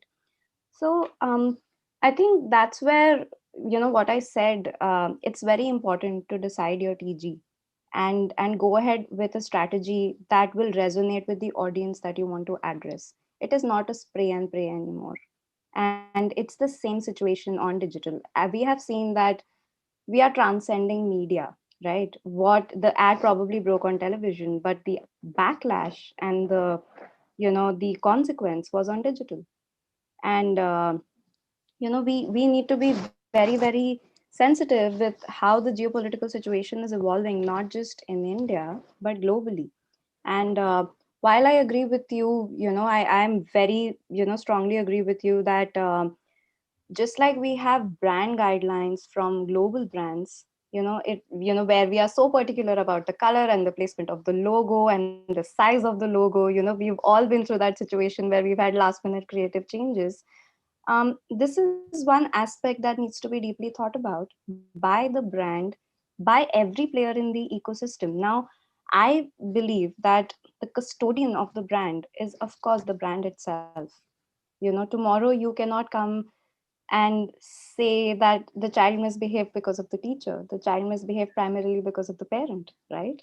So Actually, well said as a parent probably, and that's an interesting insight and an analogy. Mr. Krishna, one question to you. Parley is a very family oriented brand, right? It's very important for you to portray correctly. It's consumed by children a lot. I think that's a bigger part of your TG, which means that making sure that your content is on the right channels probably becomes even more important, right? I mean, if I just compare it with like an example gave, say, an innerwear brand, right? The concerns of brand safety might be fundamentally different and probably more stricter at your end. With that in mind, what do you think are the selection criteria which a brand like yours should follow when you're trying to decide on running, especially on, say, localized content? What should be the checklist? Maybe the attendees in this audience might be interested to understand, which you use to kind of filter out, at least at a design level, at this is right and this is wrong. Would you want to share some thoughts on that? Yeah, frankly speaking, we have not really so far put more many of our brands which are targeted at kids on digital at all as of now. So largely it's so like you rightly said, yeah, a good section of our portfolio. Basically, we operate under biscuits, confectionery, salty snacks, bakery products, rusk and cakes. So a good chunk of our product portfolio is targeted at either women, housewives, or kids. And the premium, the Pale Platina portfolio is targeted at the youngsters, young adults. So digital, we have been experimenting more with the youth content and not so much of kids. But to answer your question, if at all we were to put a few of our brands, kid brands, onto this platform, any platform for that matter, on digital, a strict guideline would be, yeah. So like I said, so as of now, the channel selection itself is a filter for us. If it is social media, so what within the domain of social media, so what is the brand talking about, and uh, so that, and from there on, say, suppose if it is on an OTT platform, so what show, which show, and which whether it is be it a sport, if at all you are associating with a particular sport or so, or if it is any kind of a content, be it vernacular or so. So what kind of a show? So typically, so even offline on television, we sort of refrain from partnering on certain kinds of shows. Actually, it's a big no. So a lot of lot of channels approach us and say, "Arey, why don't you want to participate?" But then we have a strict guideline wherein we say no, we do not want to be associated with certain types of shows. Uh, but in terms of filters, I think we need to still look and actually sort of uh, look at it objectively and have a list wherein there is no negative content. OTT actually is a risky domain to be on, but our agencies and us, we actually sort of dictate what kind of shows, what kind of content that our brands are going to be visible upon. So yeah. So thank you so much for those thoughts, sir. I think as a summary, we are about to be short of time, but I think as a summary, regionalism and localized content is not something which is an option for Indian advertisers. It's actually something which you have to deal with. If the figures of 80% of the content being local means that that's by far the majority. Bringing in global mandates, global tools, global blacklists don't really work in a multicultural, multilingual environment like India, and especially in this situation where we are in, where the society is more divisive or more less moderate, if I can call it. The possibilities of your content, your ads ending up being on a brand unsafe environment ends up being much higher now, which means that I think advertisers need to spend more focus and more time uh, on making sure that their ads are running on a brand safe inventory. And I think I just want to summarize that I think it's easy to say that the platforms need to get this sorted, but I think it's equally important for the custodians of the brand to make sure that they are proactively taking protection against their brand, because finally they're the ones who are going to get left with the bill or the impact of the brand safety. So I think that's what as a panel we've discussed. I'm open to any Q&As, any questions anyone would want to ask from the audience. We had one question, but I think we've already asked that in terms of the general guidelines, and Mr. Yes. Krishna covered that. Anything else, Varun, maybe you're aware about? No, this is it. This is it. I think we covered this already in the session. Yeah. Okay. So any passing remarks, just completing the last 2-3 minutes. Rahul, any 2 sentences from your side? Yes, as an agency, please make, and this is a request to all the brands, especially Indian brands, please make brand safety as a part of an agency pitch. Agencies will work on it and take charge of it. As long as if it's not part of the mandate given to an agency, usually that's not the intent. And second, let's not wait for the screenshot of your brand being there on an unsafe environment. Let's not wait for that to come through social media or WhatsApp channels, right? Let's learn from what has happened in the world otherwise, and let's act on it. I think that's the only 2 things that comes to my mind. Yeah. Madhuri, over to you. Well, I think if I talk about regionalization, I think there are, if not global players, there are a lot of local players who are doing a great job. And, we have a lot of Indian grown brands to choose from. While we are not completely Indian, we ourselves are available in 16 languages. So, while, talking about the Assamese example, it also has to be a priority for majority of the brands for a language to be important, right? So I think it's an ecosystem effort that kind of goes hand in hand to make this important. Mr. Krishna, over to you. Yeah, so I would like to add not just agencies, even the brand's responsibility now, even more. And yeah, yet another point that came to my mind was, even though your brand, possibly you're not doing any activity, any initiative on digital or on these days your brands are put up by the consumers for good and bad reasons. And how do you address that? I think that is also equally important and challenging for brands. How soon, because it takes like really little time for it to spread, either in a positive or a negative territory. So it is absolutely, the onus is upon the agency to be extremely alert 24/7 and inform the brand in time, and the brand to immediately respond and revert to the agency as to how you are going to address and resolve the issue. Actually, there have been cases where consumers find some foreign particle on a biscuit pack or in a confectionery, in a mango bite for that matter. And the onus is upon the brand as to how you are going to address and how you are going to sort of pacify the end consumer. I think that's also equally challenging, and that also is definitely a very, very important part of the overall brand safety. And thank you so much, sir. So I think my homework for everyone, I think, in attendance, if you're an advertiser or an agency, you're going on to regional local content, and by going means, if you're running on, for example, a YouTube, you already are, because 80% is there. Maybe one homework for you till the time you have tools or things in place is start learning all the adult words of all the languages in India. Start learning all the words related to drugs and gambling and all those things. Maybe I think as advertisers or digital marketing, we end up being very focused on English, and we think we know everything in English, but I think the world is not English. And I think maybe that's a homework for all of us to kind of start tracking out and start putting that into blacklist. Though of course, as we discussed, platforms need to start supporting those languages before those blacklists even make sense.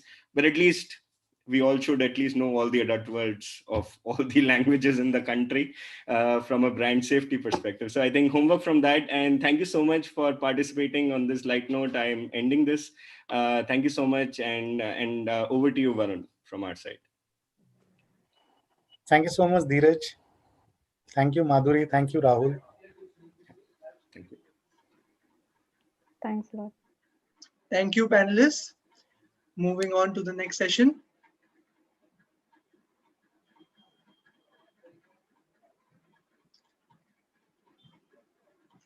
I would like to call on our virtual stage Ms. Bijoya Ghosh, founder and CEO at Gully, to introduce the next panel.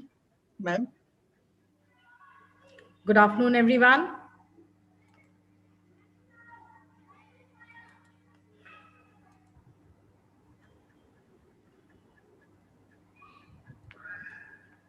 Can you hear me? Yeah, we can hear you.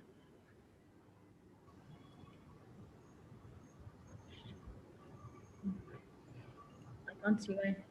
Just give me a minute.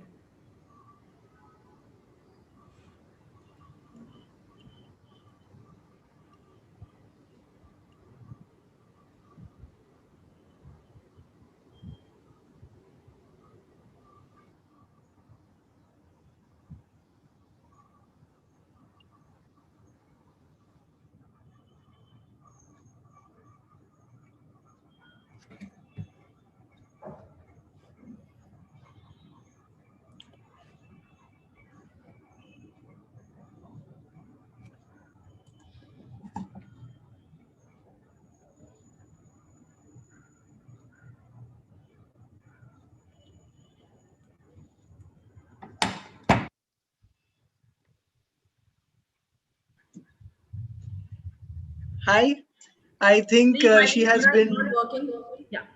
Yes, I will take over the introduction.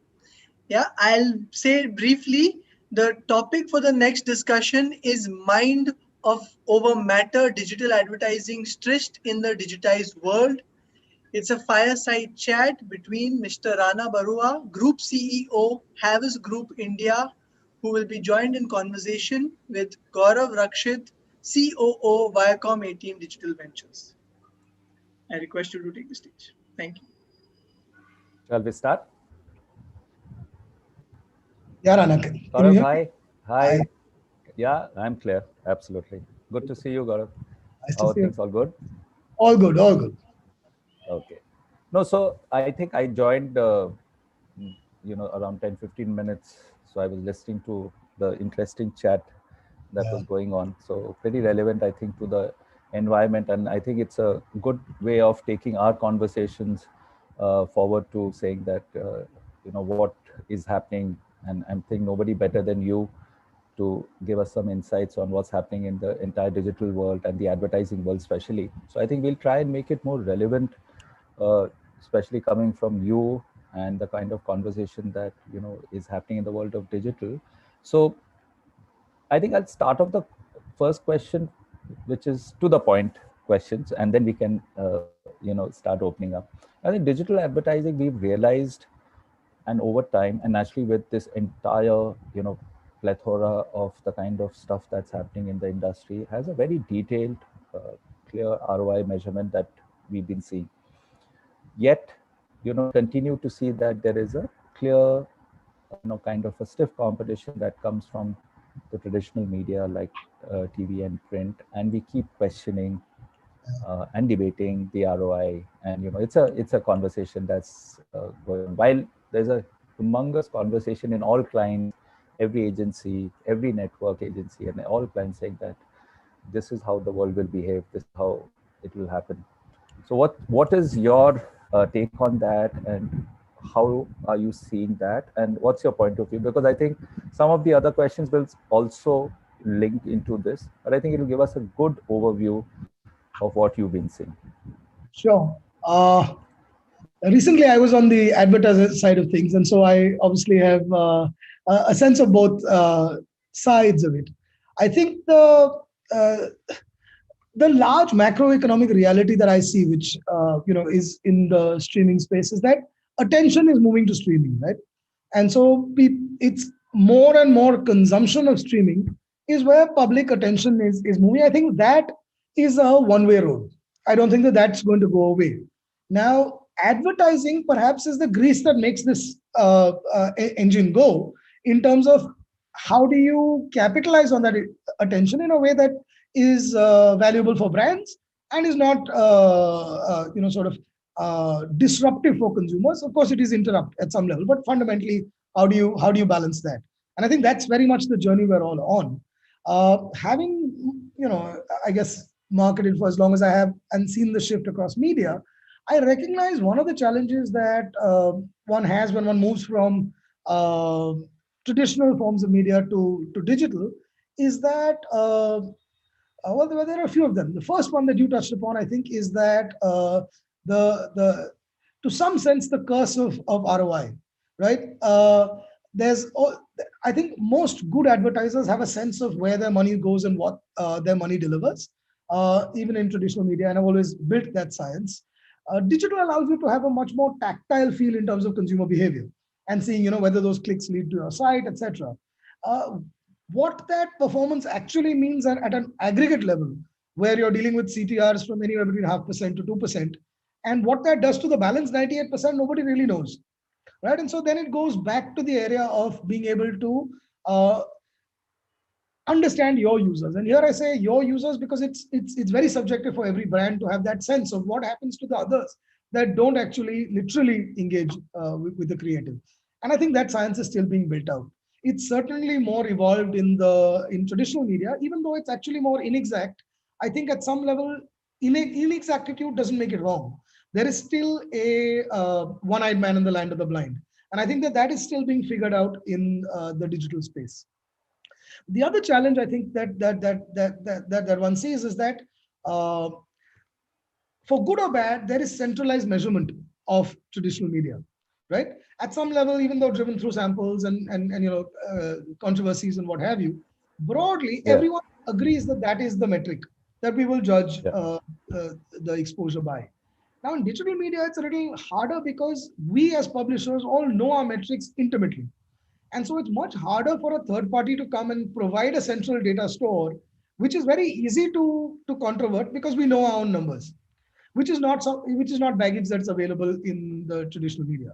So I think some of these things we will have to understand and accept as being the way of the future, because the existence of video on demand makes it much harder for a central agency to track than when there is a limited amount of content out there, right? And so then there are many varieties of tracking tools that one can bring to bear. Given the width available, it is a very, very staggering challenge. Somebody was talking about brand safety earlier, and I think it's a very important part, is that given the width of content, it's very difficult to know exactly where your ads are running unless you put stock in a publisher or go to publishers, because there is no way for you to actually quote unquote know. So some of these challenges are obviously going to will shape the industry of the future. But my view is that, and digital has always proven this, is that if as soon as you find consumer attention moving in a particular way, people will figure it out. They want to figure it out. It's just that I think people are figuring out their own lens on this. So that's sort of my take on it. And so I think that it is very much a journey that we are walking the road on with our advertisers, our agencies, to try and figure that out, because there is value to be created, I think, given that that's where consumer attention. No, I think very interesting point, Gaurav. And while listening to you, I was, kind of figuring with this thought is to say that because you've been on the client side, and a very interesting point that you brought out, and I think a lot of us experience that on a very ongoing basis, is that while the media agency will still go ahead and have very, very clear plans and conversations and whatever with the client about whatever, there is a very clear mandate when you do the traditional bit. The client knows this is what I expect, this is my sales, these are my GRPs, this is what I want. In the digital format, apart from the overall execution and planning and whatever you go ahead and suggest, you're right that the benchmarks become very, very clear, unless it's very linked to ROI or some kind of e-com model or some kind where you know that the agency has come back with certain things. So, which brings me to a point. What do you see as, so this question can be now divided into many parts, and that's the fun of this question, is there is a pre-pandemic, there is a pandemic here, and now we are hoping for the world to open up and a better world to come in. Right. If I had to have this conversation a year back before the pandemic, I would have said, so Gaurav, what are the digital trends that are you seeing? You would have given me an answer, which is some world. So I'm going to ask you this question in relevance to, you don't need to go back to last year. You need to just say that, where do you see the big changes happen apart from the digital adoption and everything that's happened? Have you seen some dramatic something that, while we are all discussing all these conversations which happened this year over last year, which necessarily is going to create fundamentally a big difference going forward, versus me asking you a very straightforward question. So Gaurav, what are the new trends you're seeing? So the question in one line is, what is that humongously different thing that you saw that happened between what we were thinking will happen last year to this year, which is, kind of shaken that thing? And going forward, what are you seeing some of the new fundamentally different trends emerging? Or is it 2019 happened, 20 was a pandemic, and now it moves on to the same trends? Sure. It's a good question. I'll talk of it from both the demand and supply side. Supply for us being users, and I think that digital only goes one way. It keeps increasing, right? But there was this short period in the pandemic during the early stages of lockdown where we were the only original content out there, because content production was not available for television, which was in large means where people's attention was. And then there was also the lockdown in theaters and cinemas. So I think that what it did was it accelerated the adoption by a lot of users that would have taken a lot longer to come onto the platform. It is not that they wouldn't. I think that there is only one direction that people go in, but we got this massive access to people that would have taken their own pace to come onto digital. And I'm talking about digital video streaming in particular.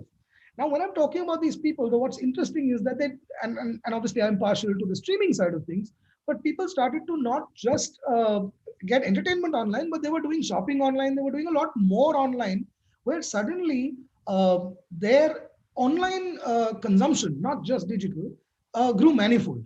And you can see, there's a bunch of businesses that are that have shown dramatic growth, which are digital led businesses. Even businesses like e-commerce, where the fulfillment is offline, still found themselves as the first port of call. I think what that did was, and so what the consumers were buying but they were buying products also that were sold traditionally, where a lot of the houses would still be fairly TV dependent. And so I think that the recognition that our not just people's attention, but also that consumption behavior is moving towards digital, created a much bigger fillip to bring these, I want to say, advertisers that would have come again anyway. I'm seeing a huge crop of traditional advertisers coming on because they're seeing the mode of consumption getting disrupted. So that was quite fascinating to me. I think the consumption story is fairly evident, but I did not expect to see these people coming on as much. I think there's obviously been some level of disruptions in print. There's been other reasons for that, but and not all of them are giving you huge arrows, but everyone's dipping their toe in the water. And I think it would have taken them a lot longer to do that. And like we were discussing upfront, this is not an industry that has already a mature science linked to it. You've got to build your own science. And so the sooner people dip their toe in the water, the sooner they're going to get good at this. I mean, very candidly, and I wish I had the answer to your question as an absolute, because I am also an advertiser. When we launch an Asur or we launch a show, I'm going, I know how to buy TV very cleanly. Even I'm trying to figure out what is the best way to play the digital world so that I get my maximum ROI. I'm doing exactly the same thing in the digital world, and I think it takes some figuring it out. And the beauty is that it's not the same for every industry. So it's not like there's a playbook that you get to turn to saying that, PNG did this or Levers is going about it like this. So a subscription original should play it like that. Absolutely not. So you've got to build your own playbooks. And I think that I'm seeing a lot more people in the game of building that playbook. So it's an exciting time. I think that's absolutely straightforward and a very true point to say that while adoption, everybody knows people have to do, but I think what you're saying is that way too many. So it's interesting. You're saying that way too many people had to jump into this. They had to dip their toes into this water. You're right, and they better learn fast about the way they're going to be benchmarking, like you said. What works, what doesn't work. There has to be something they need to, because they probably would have come in sometime later, but they've all had to come in. So interesting. Coming to OTT, just one question that I thought, which is very much linked to this conversation, is to say that most of the OTTs, and that is how it is in our country, definitely, are broadcaster backed. So most of them are, so are broadcaster backed. So in terms of how can television and digital counterparts, which naturally play a very, very important role independently in terms of both behavior, in terms of the loyalty they have, in terms of the conversations they've been doing for years and years and all, how do they complement each other? Because you don't also want to suddenly, the idea of a media house is supposed to be that, I am going to be ensuring that this audience is going to be spending most of its time with me. And then I know I'm going to help complement, it's like that. I'm saying that's a magical potion if that ever happens in one bowl. Yes. So so the question is okay, let's ask this question to make it more interesting, is that do you see that as a option or a complementary thing, or do you see it as an independent conversation completely? And B, if it is an option and the conversation, then what is a way that I draw tremendous benefit from my network counterparts. I think that television provides simultaneous viewing access to a large number of people, which helps to create fandoms. And and that, I think, is without a doubt the hallmark of great content, is where there are people that are habituated and in love with those characters. And I think television does a great job of that. I think what the bastion that we have now moved into is that video on demand and the streaming service has allowed us to time shift that typically. So the ability of a person to pick time, and I think typically you will find that digital media, the first thing that which is the lowest hanging fruit, is convenience, right? You get to pick, you get to choose your time. That's broadly what we've achieved. I mean, obviously we're pushing the envelope much more, but as an industry, I can't say we've gone significantly beyond that. I think the next years allow us to create this second screen experience, which is truly interactive. And I think that it is a bastardized word to some extent, but the fact is that the amount of time someone spends watching a show or watching, whether it's a TV show or it's an original show, is is so high, and then there's the involvement is really for that purpose, that it gives you the opportunity to create immersive, interactive opportunities within that. And I think that that is where digital can go. That is actually our destiny. Our destiny is not to move content online to offline. I mean, I think that's just sort of a convenience aspect that we bring to the table. But I think that when you can add value to the content, because by definition it is two-way, it is dialogue. The internet is built on that. As soon as you start to being able to harness that power, whether it is us, me as Voot as a platform, or a brand, to be able to engage with that consumer, that is when I think that we will start to step through our destiny. And I don't think that that in any way compromises what television delivers, because and I think that we're fortunate also at some sense in the Indian context is that we are already underpenetrated severely, and so the headroom on television itself is fairly significant. So I'm not seeing that one industry impinging on the other as yet. Yeah. So in a way, you're saying that the complementing continues and it keeps benefiting, isn't it? So, yes, we keep trying to find ways that we can take a more valuable proposition to the consumer as a joint entity. Absolutely. So in terms of all the the content that we keep seeing now, naturally this is across digital, and a lot going behind paywalls, and naturally that's a way to go in the future, which is absolutely a must. Uh, how do you see advertisers start accessing the audience? Because I think this naturally is correlates to many other questions that keeps coming in the head. Is that but the first question would be that how do you see advertisers access audience here? So I think that the reality is that we're really in the early stages of this game, right? Consumers have now moved their attention to digital streaming, but en masse we don't have subscription other than for events like cricket or something like that, where you get really large take rate. Everything else is fairly small.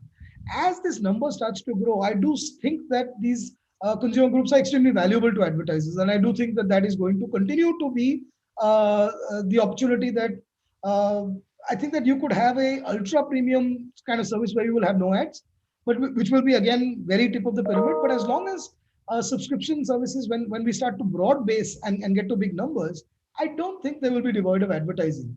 I would argue that most consumers are certainly paying for the content, and maybe they're happy with the absence of advertising. But I think just like on TV, content is great, and they're still paying the subscription and can consume advertising. I think the large middle of consumers will be quite comfortable with that balance. No, so that that brings me to some questions that a lot of us have been asking, and actually a lot of conversations that happen with us and the clients, and actually with some of our global counterparts and all, because they naturally a lot of them are seeing our India numbers, and they keep seeing that OTTs fabulous numbers, and actually people are excited, because anything about India, the numbers become so staggering, and the adoption happens so quickly. So few questions on that just to understand is that do you see a kind of a split that's happening in terms of overall a generalized, like television got positioned as a general entertainment and then became very strongly into regional? Are you seeing OTT going that way? Because the next question that I will ask you to link to that is to say that should advertisers then start looking at from now, because rather, like you said, while we are in early stages and early days, but we've got many learnings from many other industries, and we know how the behavior is happening. So the question that I'm asking is that going forward, are you seeing a clear split in terms of content, in terms of behavior, in terms of how I'm going to be in the channel and the OTT and the way I adopt? And should advertisers start looking at it from right now and understand that this is how it is going to be? Sure. So I think that it actually puts a lot more. I don't want to say pressure, but it gives advertisers a lot more quote unquote rope to hang themselves. So the point being that I think that digital goes beyond just being a platform to being able to take you down into audiences. Right? That is a significant opportunity that you can unlock. And so whether the audience is defined by people who would be willing to pay for a subscription, it could be wine lovers, It could be people who are, sort of fond of travel, whatever segment that makes sense to you.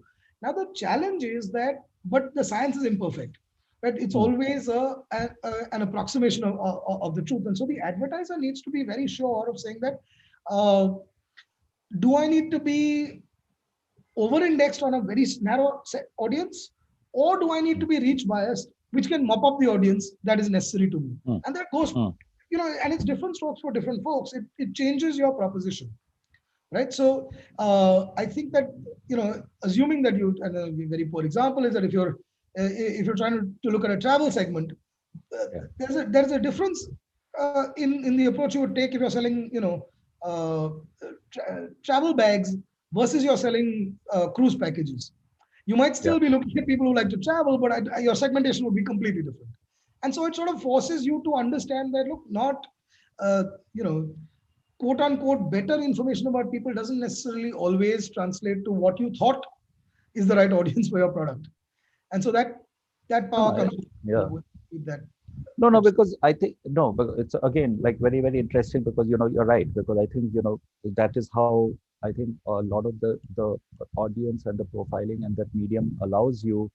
And off late, we are also seeing many of our conversations where in the advertising agency side, like we are seeing it happen in the entertainment and media side, and you're a ex-client yourself, and you've seen the change happening where in a lot of client and media mix and all, they're actually moving budgets out dramatically and moving into this medium, which means also naturally the expertise that is required and the understanding that is required has totally changed. So in terms of the mediums and all, one of the challenges that we keep facing, and naturally that's a challenge till we settle in. Do you see it as something as like you were discussing the trends and the emerging mediums? Do you see it as a clear-cut captive audience? Because there's a huge debate that keeps going on, and I'll ask you, and I'd like to actually, it's a point of view I want to know from you, is that are you seeing? I will not use a strong word, but are you seeing certain mediums slowly moving out of the consumer's life, which is the emerging youth, the Indian young population? And are you seeing them adopt a new medium like digital of any form, the OTT? They are very clear about, like you said, the kind of music they want to listen to, the kind of shows they want to listen to. Are you seeing that happen over the next few years? It's naturally something which we are all debating and how it will happen. But what is your take? So I think the incidence of cord cutters is real, and I think that it is certainly skewed more towards the bubble that we all are a part of. And so I hesitate to use anecdotal evidence for representing the larger India. And I think that is part of the challenge of being in these positions, is that our milieu is the bubble. And the question is whether that is whether it's a large spread trend. I'm not seeing it, at least beyond the larger urban metro audiences as yet. And but the incidence is there. I can't say that it's not present. I think that the medium has also done one of the things it's done well, I think, is that it has also pushed the linear television industry to start to tell more interesting stories, because the advantage of this medium, and we're all broadcasters, is that you get to experiment with what audiences will like a lot more than you would, because the way you mount a TV show is quite different. And I think that they're also borrowing learnings from here and bringing it to the traditional medium that audiences love. So I think that's they're both feeding off each other in some sense, which is nice. Yeah, so I think you're absolutely right. I think being at the places and the kind of conversations we do, it's actually a very strong point when somebody actually, when we read or we listen that somebody says something, it becomes quite a debate, because a lot of our clients, and most of our clients, and you would also vouch for that, because we still see certain mediums as, like you said, the lead medium and the reach medium, and then you add value to the expertise medium by saying, okay, this is what I'm reaching out, so I'll go to this thing. Two probably maybe last questions. I know we have time, but two questions that is naturally something which is top of mind, and I'm sure you guys are facing also. So there is on the OTT platform, naturally, there is a lot of conversations in terms of the kind of content and the stuff, because I think what OTT's originality or the entire novelty, if I may use the word, was the kind of conversations and engagements and stories and the kind of original content that was coming out. And some of the stuff that we see in most of the platforms are even the Indian content. Some of the latest ones we've been seeing are fascinating stuff, and the kind of stuff we are showing, which is also actually drawing a lot of great talent. So it leads me to a point that there's such fantastic talent we are suddenly seeing coming out. The moment you start putting embargoes, and the moment you start controlling it, the moment you start putting a lot of do's and don'ts and all, and we've seen many industries, many of such networks, many such media houses facing problems. The moment I start saying allowed, not allowed, do, don't, I I'm not asking you to take a stance or something, but what's your point of view? Means, is that sensible? Is that healthy? This is an eternal debate. We can keep debating, but I'm just saying, because why this domain, this entire conversation I'm asking, because you started by saying, we are in our early stages. We just started taking those large steps in a country which is suddenly booming with the digital world. The entire world is looking at us saying, wow, there's a humongous audience profile. And suddenly you started putting embargoes now. Right.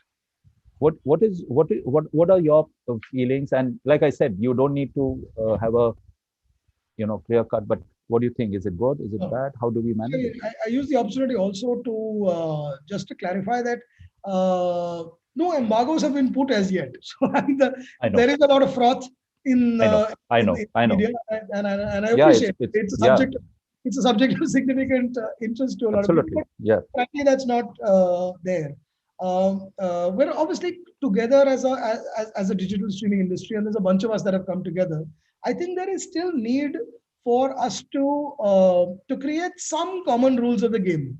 Right? And I think that as an industry, we recognize that, which is why we're sort of moving forward in this self-regulation space, which the ministry has been fairly encouraging of as well. And I think that is necessary, because the reality is, you're right, we're nascent. At the same time, we do have reach at this point. And so that along with that comes a responsibility to put in a framework. I'm certain that it will evolve, and I don't think that one can be extremely prescriptive at this stage. Is my point of view. But you've got to start, because we are disproportionately attracting the attention of our audiences. I think that we're putting out very, very creative content, and to your point, we don't want to sort of throw the baby out with the bathwater. It's giving an avenue for so many people to tell so many creative stories. I think the creative fraternity themselves have got really, really excited about this, and it is frankly one of the things that Indians, just not in India, but the world over, and content travels, just like you may have seen that things can get dubbed and stuff like that. So I think it is just the beginning. I completely buy into that point of view. But at our scale, even a beginning is big. India is all about big numbers. So if I may use this forum to say that this is I've got one of the most sensible answers, and very well put, without you batted it well, if I may say it, Gaurav. So you've given me clarity, at the same time you left me. Maybe we'll have this discussion offline where I'll get more stuff out of you. But which brings me back to probably the last question, which you started this entire thing. Very, very interesting point. And I was thinking about it, that, because I've been having a lot of conversations, a lot of associations we've been discussing and all, and we've realized that the ROI continues to be a challenge. And I think you summed it up extremely well at the beginning by saying that we are adopting it fast, we need to understand. But do you see a proper, and again, the reason I'm asking this is because the way you put it across actually made me thinking that you're absolutely right, that the internal metrics are different for every single client, from the other client to the other client to the other client, versus when we discuss a plan for any other medium. So then how do we get into some kind of some kind of an ROI, external or whoever? We need to, how do you fix it? Where do you? The way I've done it in the past, and I continue to do it now, is the more you do, knowing that you will get some of them wrong, Uh, but let's say that you spent, you did a large campaign, then you went off, you did your year-round philosophy is probably not going to be at an even high keel. And so you will have to now unpeel your numbers, obviously, suppress for Diwali, what is your natural bump and stuff like that, and start to build that and start to say, I think this is what's happening. And then with every passing month, it either reinforces or forces you to build a new science. That is the only way to do it, is to be manically obsessed with what you're delivering and continuously to try and build your hypothesis. And every passing month either further confirms it or it rejects it, in which case you need to add that nuance to your thinking. I mean, but I'm not saying something that's new for marketers. They've had to do it all along for traditional media. Yeah. I don't think there is a substitute for that when a new medium comes along that doesn't operate exactly quite the same. The difference being, for example, that you're one click away from WhatsApp. That is not a reality that TV has to deal with. Absolutely. And so the attention spans, all of that, this medium will have its own sort of outcome metrics. You have to do the hard yards of investing in that again. And we're all doing it. I'm as much an advertiser in that sense, and I'm trying to figure out the little method in the madness and keep trying to get better. Oh, so okay, so I think that's absolutely fair, and because I have time, I just want to add one last question. I'm sorry if I told you that those were the two last questions. Do you think it also, because, and this is something actually I'm trying to understand for my own knowledge so that I can probably quote you in some of my client meetings and all. I'm just trying to understand, linked to the ROI, do you also believe that it is because, like you just said, that because we all the marketers are aware of the flights and pulses that they're doing and they know this is it also because you feel that the outlay will never be, or the risk on the ROI will never be, let's say, the other mediums, because it is become much easier to execute, get in, get out, like we say, versus saying you are in and you're stuck and then you have to pull out. I'm not getting into the medium specific language. I'm just trying to say, do you think that that also is a reason why some of these stringent ROI principles are yet to start forming, or? No, I mean, actually, conversely, and I used to represent a digital business earlier. Yeah. What used to work digitally, we would hold on manically. In fact, we would pulse our traditional media campaigns. Got it. As a particular this thing, but what works, once you figure out a little bit of science, you don't let that go, man. You hold on to that for dear life. Is the way we used to do it. The advantage of digital is that should you want to, you have a thesis, right? You're saying that maybe X million impressions will deliver me this kind of growth in search. You have some result metric that you care for. The opportunity to double down in AP and use the rest of the market as a control. You have the opportunity to do so many cool things that unfortunately it is you don't have the excuse to not do that, because you don't have to do all of India, which perhaps if you're doing a GEC plan, etc., becomes a little trickier. Absolutely. So I'm saying that's perfect. I feel for the marketers. I am no, thank you. Absolutely fantastic speaking to you, Gaurav. And I think like always, it's absolutely fascinating to know what's happening and the kind of changes and everything, like we discussed. I'm opening this for anybody to ask questions. If anybody has any questions, and if you will want to ask, we have time. Otherwise, please free to. Sir, there was one question. Yeah, why don't you ask about the growth of data-driven storytelling and how potent it is for brands. So maybe you can take that. That's interesting. I don't think of storytelling as data-driven. Storytelling has a very a very well-established model in terms of how you nudge people to a particular way of thinking. Whether we're doing long-form web series, whether we're doing film, whether we're doing television, and whether you're putting ads or you're trying to influence them towards a brand, right? So in that sense, I think the data is more confirmatory. And so you go in with a hypothesis, and the data helps you know whether you won or lost, or whether you were able to make the difference that you thought that you went in to make. I don't know that one should use data to tell the story itself. I mean, to me, that is restrictive, because beyond the data, there is a need for this creative leap. And those, you have to make that creative leap, because that is the hardest thing in this industry, right? Which is capturing the imagination of a consumer. That is the most expensive real estate, and all the cliches there. So data will not get you all the way. Data might point you in the right direction, but the creative leap is really where the storytelling meets your intuition and whatever data you have available. So that's kind of how I would at least look at storytelling, I whether think, it's brand yeah, story.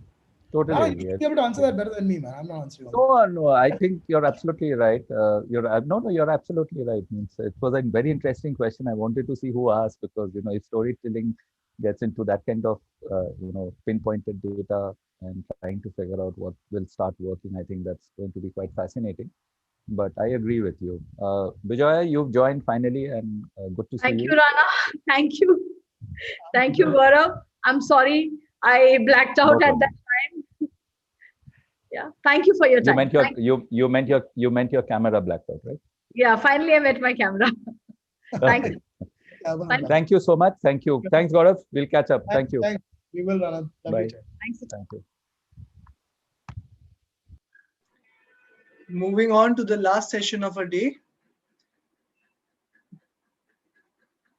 Our final panel will be on the topic growth of digital share in overall media spends. Digital AdX has been unshaken during the post-pandemic months. It has gained to become the second largest media in India in terms of share of AdX. But will this sustain in 2021? That's what our speakers for this panel will discuss and deliberate on. This session will be moderated by Mr. Naresh Gupta, Chief Strategy Officer and Managing Partner, Bang in the Middle. He will be joined by the speakers, Ms. Preeti Murthy, CEO, OMD Media, Mr. Mohit Joshi, CEO, India, Havis Media Group, Mr. Gaurav Mehta, CEO, CMO, Girnar Soft, and Ms. Naina Banerjee, Head Marketing and Communications, Dun & Bradstreet India. I leave the stage to you.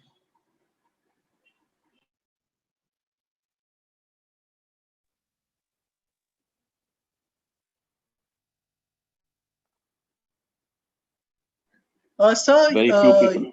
yeah. Yeah. You missed out introducing Abhishek, I guess. Yes. Mr. So Abhishek you Gupta, can. CMO from Edelweiss Life Insurance. Apologies. Okay. So interesting conversation. I don't think many of us realize that the phone that we hold in our hand is more expensive than the TV that you have at home. And that's a big change that has happened, because invariably this is something that would have not happened, but over a period of time in last 5-6 years, some major change that have been driven. So let me start with you, Preeti, because you run a very large media company.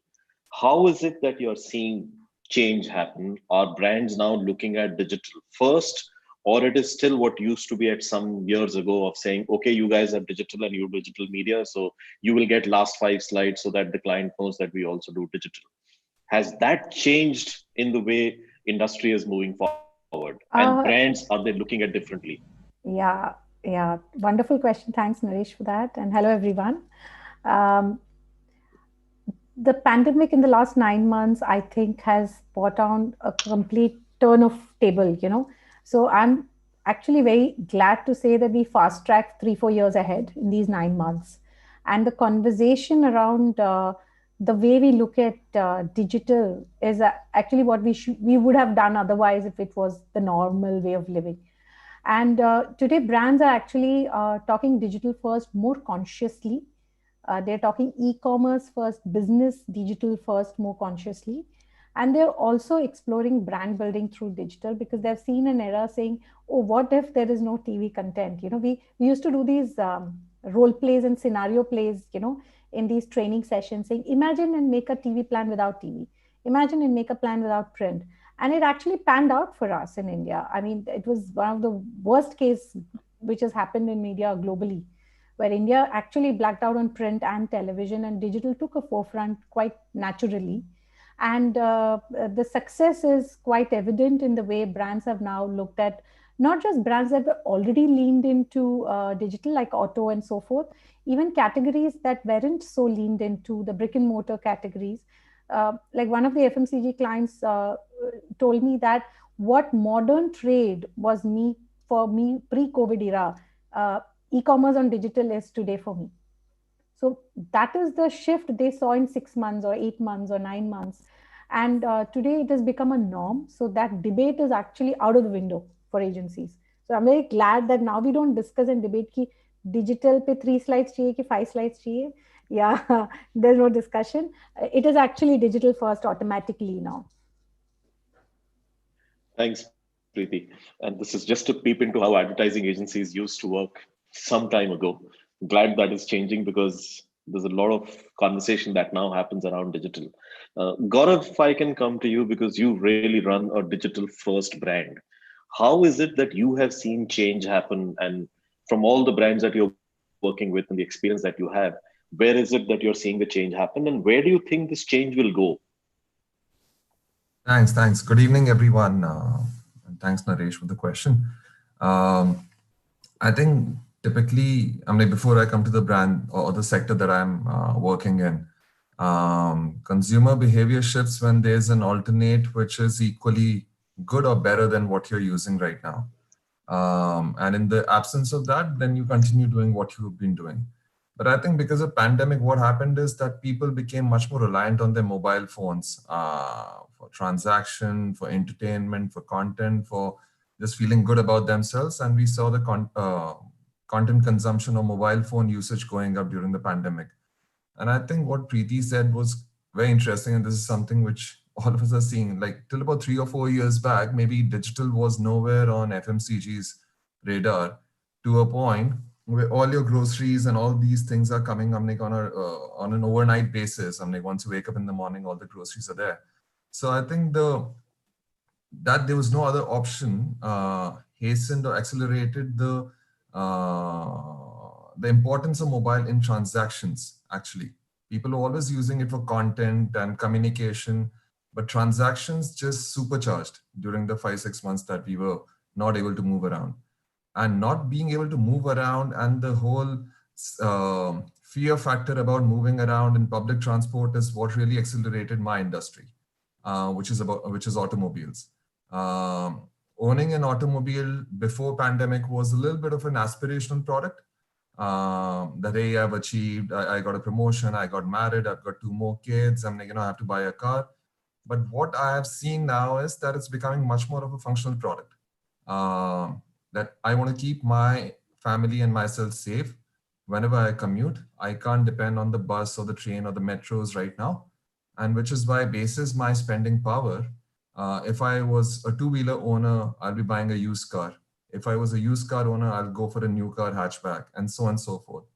So from a point where April and May, where not a single car was sold in the country, and I say it literally, not figuratively, 0 cars were sold in the country in April, to a point where we're seeing year-on-year growth in the past 3 months, is a big fact about the shift towards personal mobility.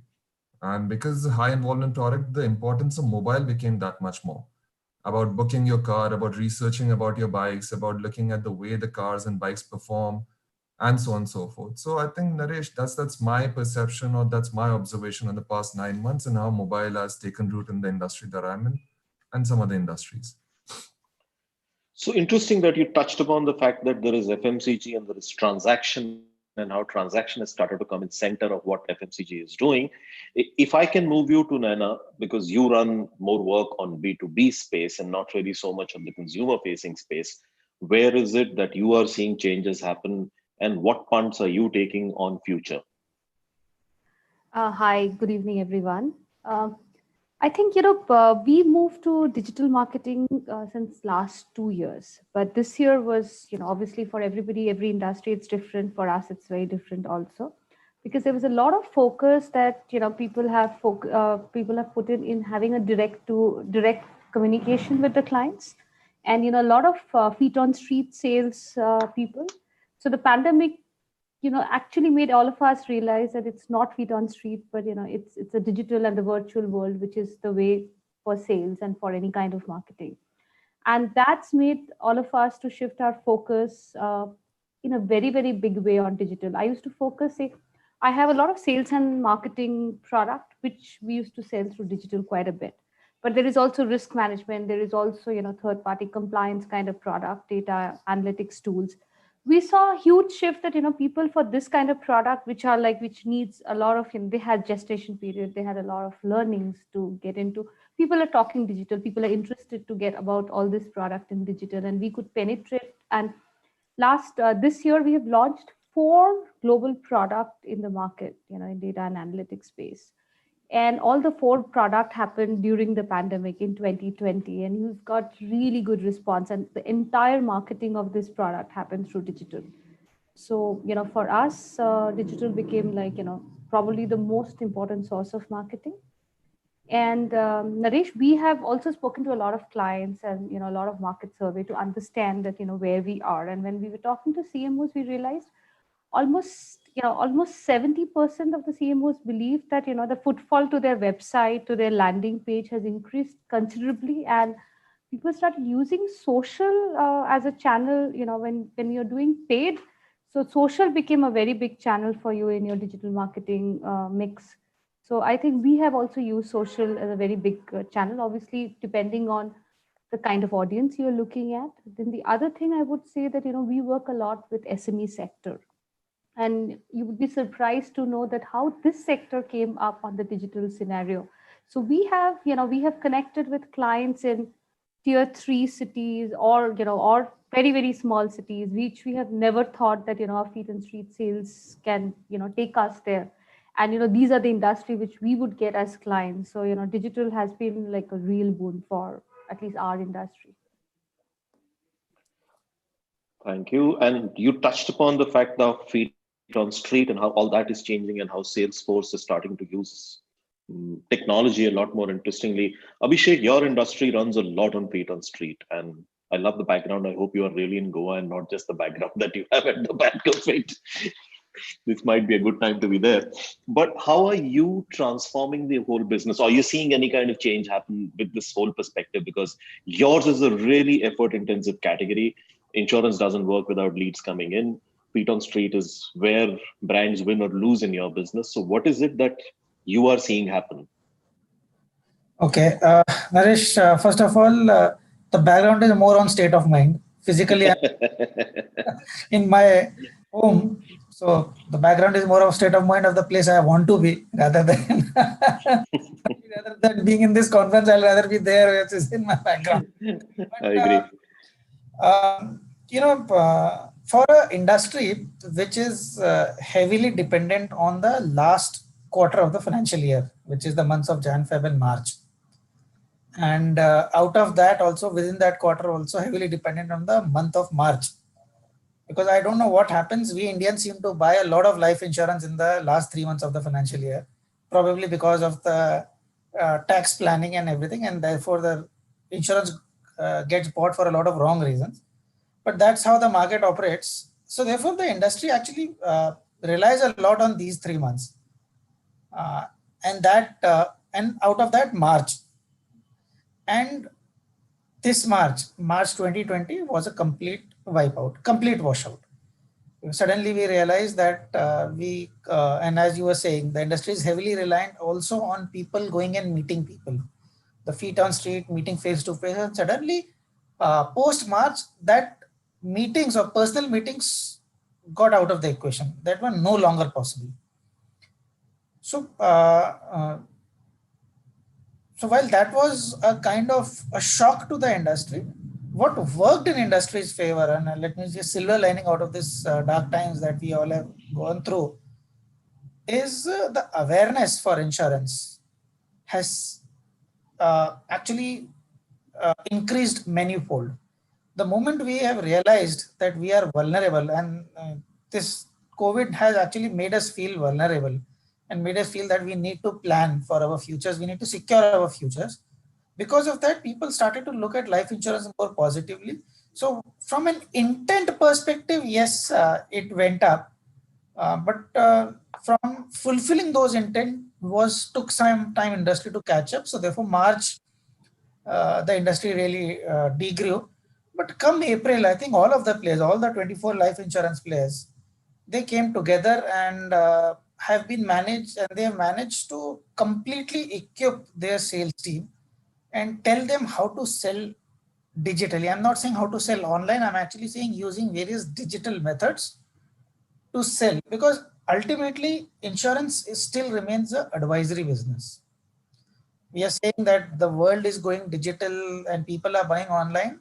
Uh, as of now, also people buying online is in very they are in single digits, or probably just initial first two of double digits, or 11-12%. That is what the percentage of insurance plans which are bought online.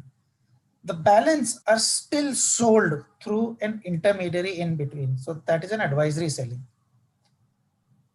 So therefore, a lot of learning and de-learning was required, unlearning was required by the seller, because the seller has been selling insurance like this for last so many years. And suddenly they were asked, no, you have to completely change the way you have been selling.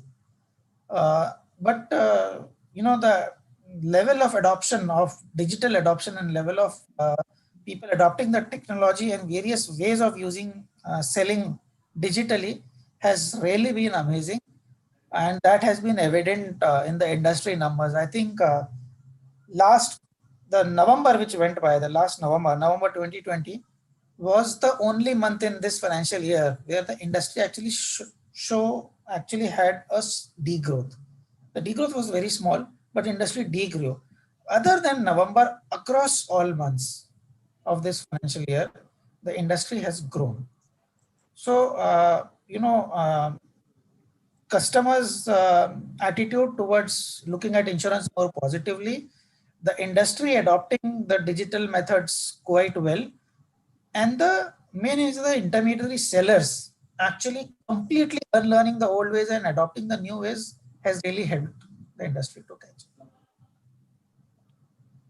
Interesting. So what I'm hearing from you is that an industry that was really driven from feet on street and dependent on a large amount of awareness has been able to overcome some of that using digital bits and stuff like that.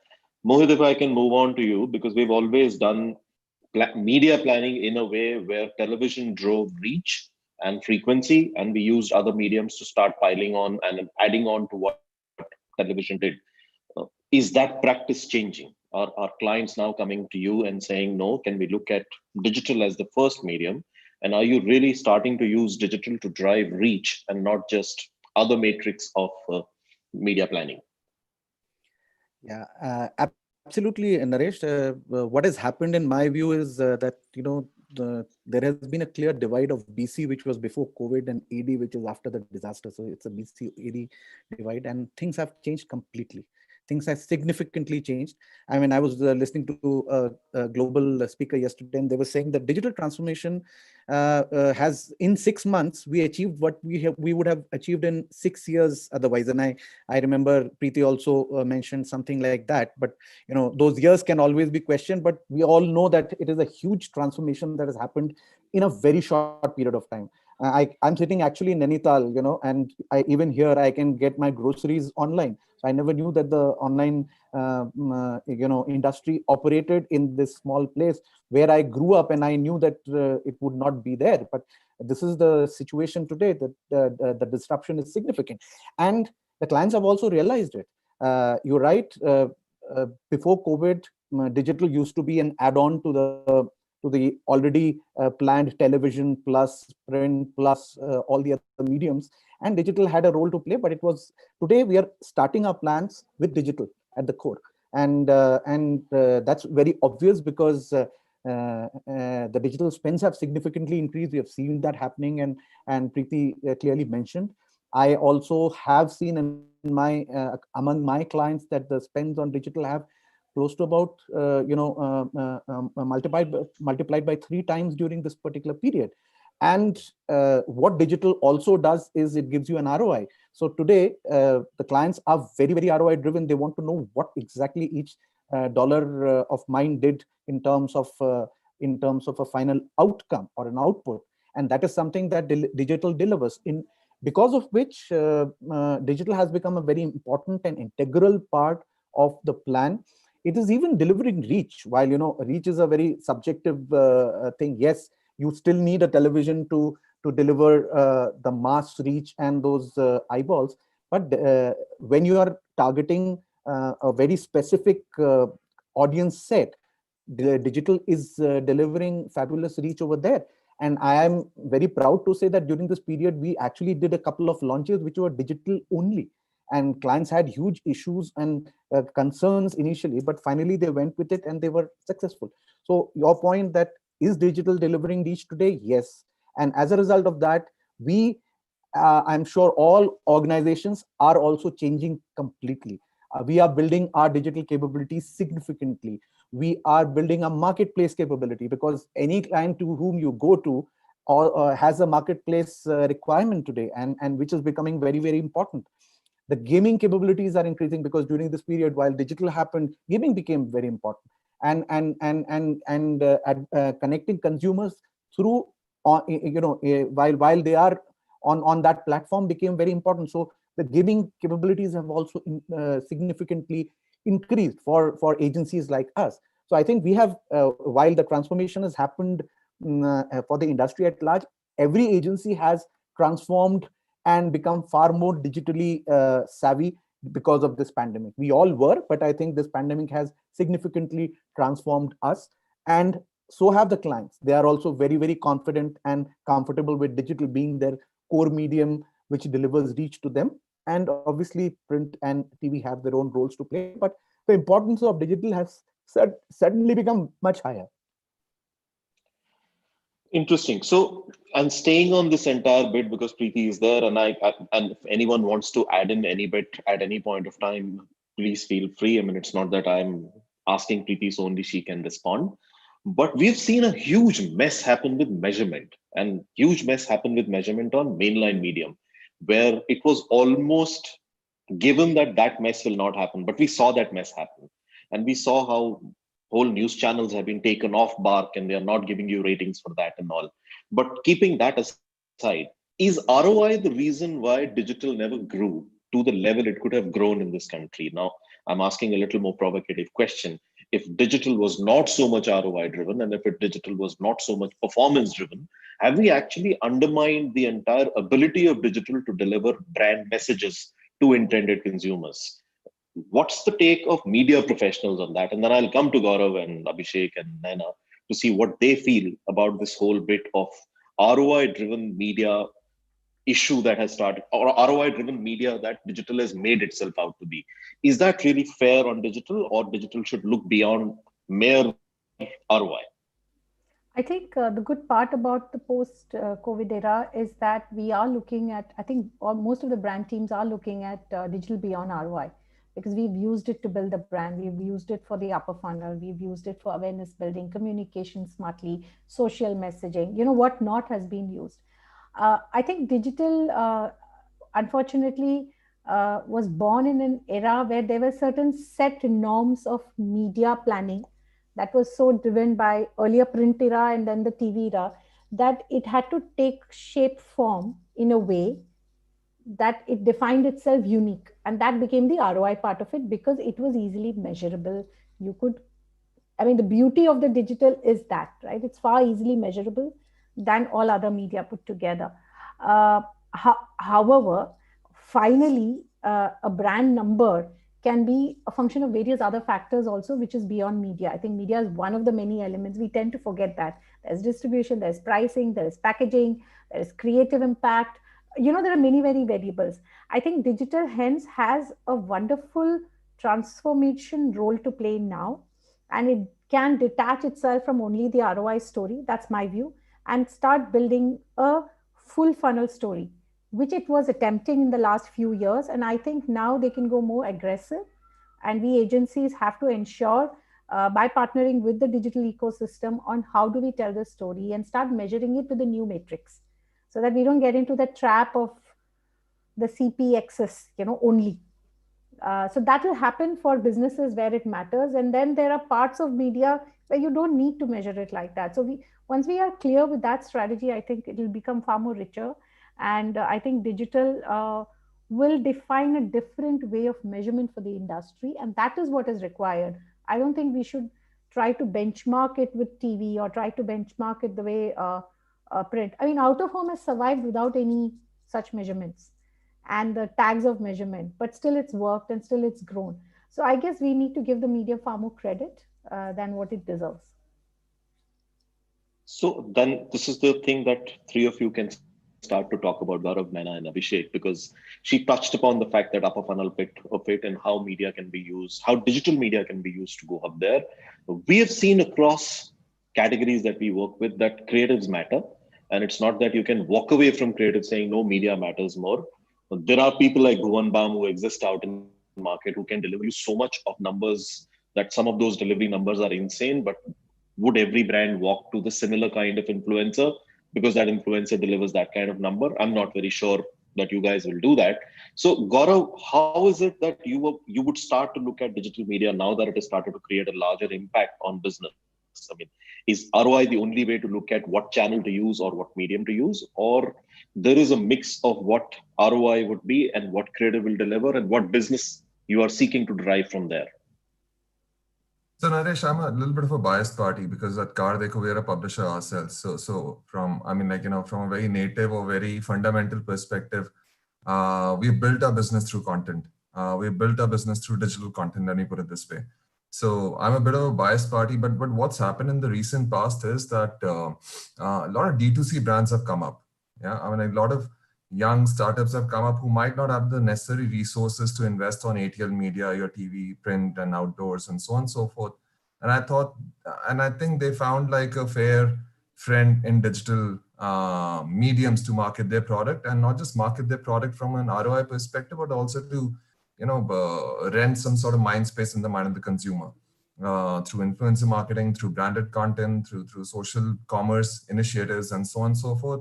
So I think they have really explained how to use digital for brand building to a lot of bigger businesses and bigger industries. So I think they've really led the charge on using digital for brand building. And the second thing, on an overall perspective, if I were to say so, Naresh, and this is my belief. I'm like, I don't have any data. It's just that my belief. I'm like, every medium is consumed differently by the consumer. When you watch an ad on TV, you expect the ad to be there. But when you watch an ad, which is a 15-second pre-roll, which can't be skipped on YouTube, you do get irritated. Though, it's only a matter of 15 seconds because you construe that as your personal space. So that impact of the same creative on TV versus YouTube sometimes can be a little bit lesser or more compared to your relation with the medium. And which is why, in spite of the high reach that digital will have, maybe TV is still the numero uno in terms of brand building and building like something which is sustainable and creating base effects. So there are two observations that I have about using digital for brand building, but I really think that D2C brands have shown how to use digital for brand building to the bigger players out there. No, I agree to your point, because Facebook released a 6-minute film to build Facebook up. But when it comes to brands, it says create 5-second thumb stopper, which I believe is complete junk. And if I had my way, I'll throw Facebook out and say, okay, you create 5-second and then start selling yourselves on that 5-second. But that said and that kept aside, how do you see, Naina, this happen from pure measurement perspective? Because you also are a publisher. And how does this entire bit of ROI-driven conversation work for you in your business? And do you think some of that should start to move beyond ROI? See, how much as a marketer I would like to build brand through content and through other medium. ROI does matter, and ROI gives you the money. To be very honest, when you go to your finance team and you ask that, I need this much of money, and this is the, sales qualified lead I'm got, and this is, the revenue that I'm getting, it helps you, and that is the start of the conversation.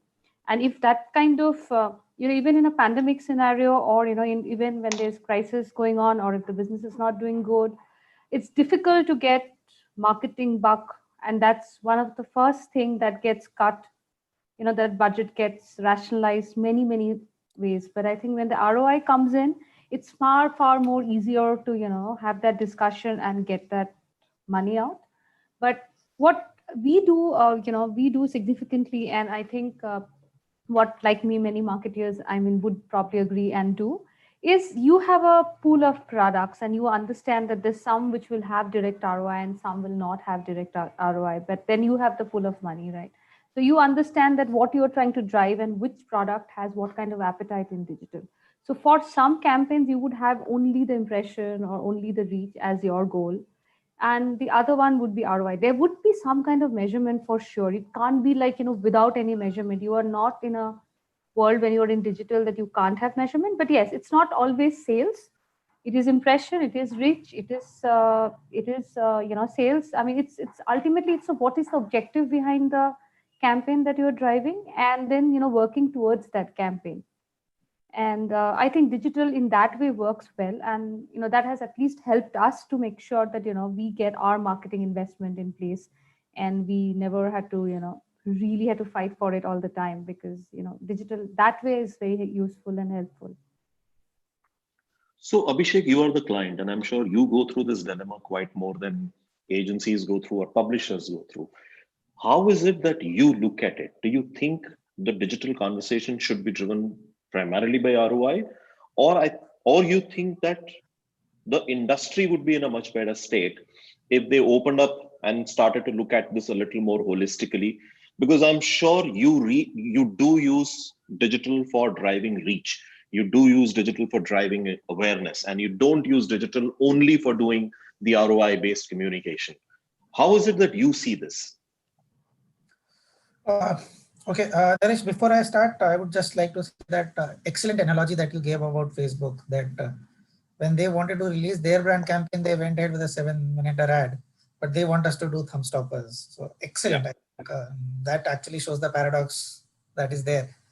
To answer your question, I actually, even this conversation that we are having right now, okay, is digital only ROI driven? I think we as an industry people, and not just last 15, 20 years or 20, 25, 30 years from which all of us have been in business, but even before that, everybody who has been in the industry, we are to blame for actually having these kind of conversations. And I'll tell you what I mean by it. When digital was not around and it was only TV advertising and TV ruled the roost and TV and print, right? At that point of time, there was a very popular saying that we don't know, we know 50% of advertising works, we don't know which 50. That was such a popular saying at the end. The problem is we at an industry level, we as advertisers, we as marketeers, we actually never did anything to contest that statement. And we seem to live with that statement. And because of that, feeling started to creep in that probably advertising is only, just putting your ad out in the market. It is not going into consumer inciting. It is not finding that need that is there, ensuring that the message is actually apt for the consumer and for the brand, and then ensuring and then taking to brand to your greater heights. That entire work that got behind in making that brand somehow got spilled over. We don't know whether it works or not. So that was one end of the spectrum. Then gradually came this digital world.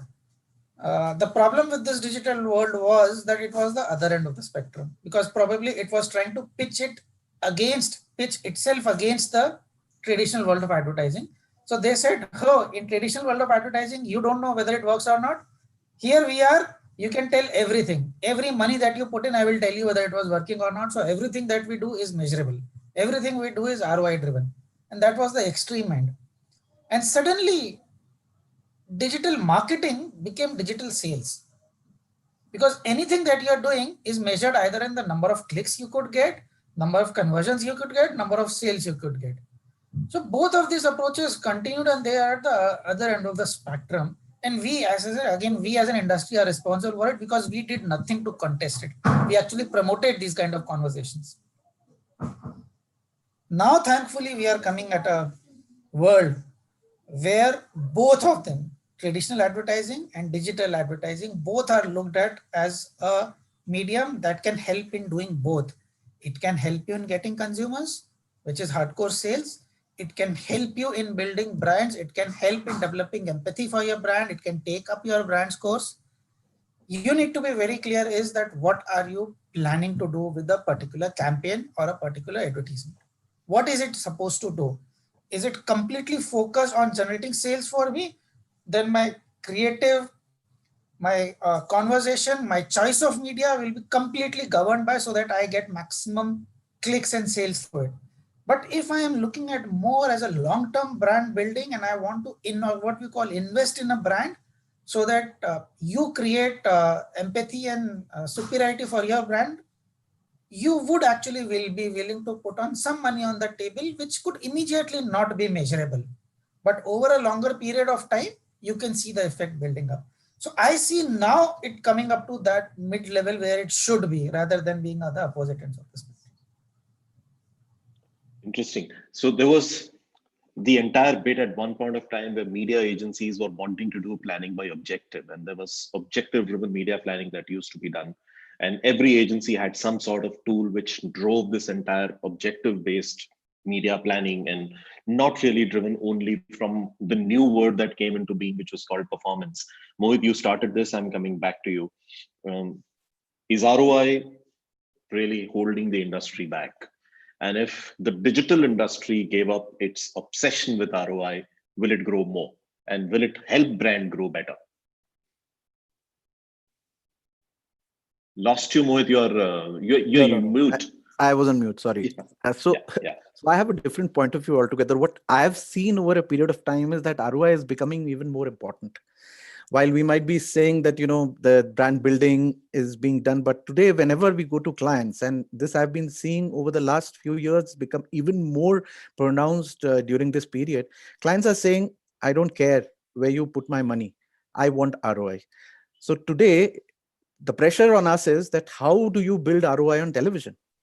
So I have a client, Norton, where we are doing test launches on specific markets through television and radio, doing econometric modeling and trying to attribute their sales to the various channel inputs, and finally driving ROI through television. So, while on one hand, there is the whole discussion on whether ROI, and as you rightly said, whether ROI has held digital back. But in my view, today, given the situation, it's going to be only ROI, nothing else.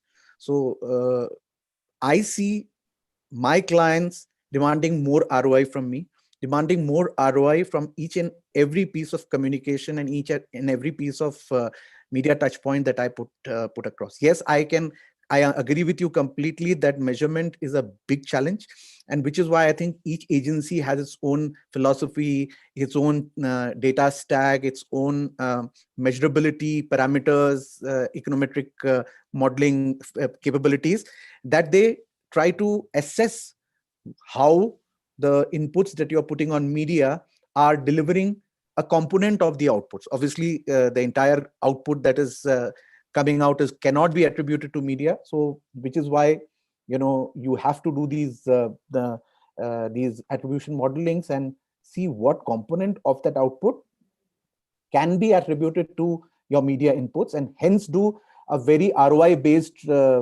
media planning. So I see ROI becoming even more important as we go forward. While if you ask me, yes, there was a time when television was seen purely as a reach driving and a brand building medium. But in today's day and age, I'm not saying this is right or wrong, but the reality is that it's very when you go to clients and saying brand building, they say, so what? My business has to build. If I am building my brand, you have to build the brand at the same time, also deliver certain results, because that is very critical for me to ensure that I give you more money for your next campaign. That's the reality of the environment in which today we are. I'm not judging whether it's right or wrong, but I'm just saying that that's the reality which we have all been facing in different in different domains. And the clients who are there over here are nodding their heads, so I can I know that probably they agree with me, but that's the reality. Yeah. No, Abhishek started by saying that they are looking beyond performance and they are looking at objectives and what media channel can deliver what objective. I thought Abhishek was far more visionary and far more open to this conversation. You're obviously saying that you have clients who come back to you and telling you that no, performance matter, and if it is not performing, they will not put money on television commercial, which is how the world is going on today. Absolutely. And it's so, interesting. Naresh, Because I just want to add one more thing. So what Abhishek was said was very true. You know that 50% of the budgets don't give you any return, or which 50% works. That's something that killed all of us, because that became, and apparently David Ogilvy has said that. So, it became the mantra. And today clients are saying, no, we don't want to waste that 50%. I'm sorry.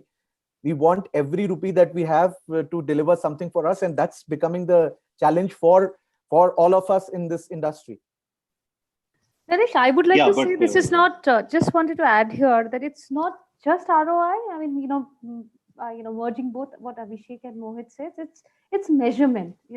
I would say it's measurement, but not ROI. So, if you're doing a brand building campaign, also you want to see your reach, you want to see your, you want to see how many people, what kind of impression, etc. So there has to be some kind of measurement. You cannot, without a measurement, you cannot just function in the digital world. So not necessarily ROI only, not necessarily sales leads. Interesting. I'm hearing you. So there is measurement that has always been a part of media industry. It's not that media has ever done work without some kind of measurement. Digital proposed a newer kind of measurement. They called it performance, or they called it ROI, and that became, and they pushed the traditional media back, saying you can't say what we can say. And Abhishek is right. As an industry, it never sat down together to say, can there be a singular measurement matrix? They pushed outdoor always to come up with that kind of measurement, and outdoor always said, no, you can't measure us like you would measure television, but it works. And people did continue to put investment on outdoors and stuff like that. But interesting, because I don't think there is anyone here who can arrive at a solution and say, okay, this is the solution and this is what it means. I was just wanting to do this conversation to happen on something which is a very interesting subject. And if I can bring it now down to close, because I think we're running out of time and then we'll have one round to go through, is this entire bit of what happens when you democratize communication, what happens when you open up your consumers to come and comment on what you are doing. You land up in what's happening with Tanishq, what's happening with Zomato, what's happening with Swiggy. How do you all handle a small section of overactive consumers coming and completely torpedoing years of work that has been done by the brand?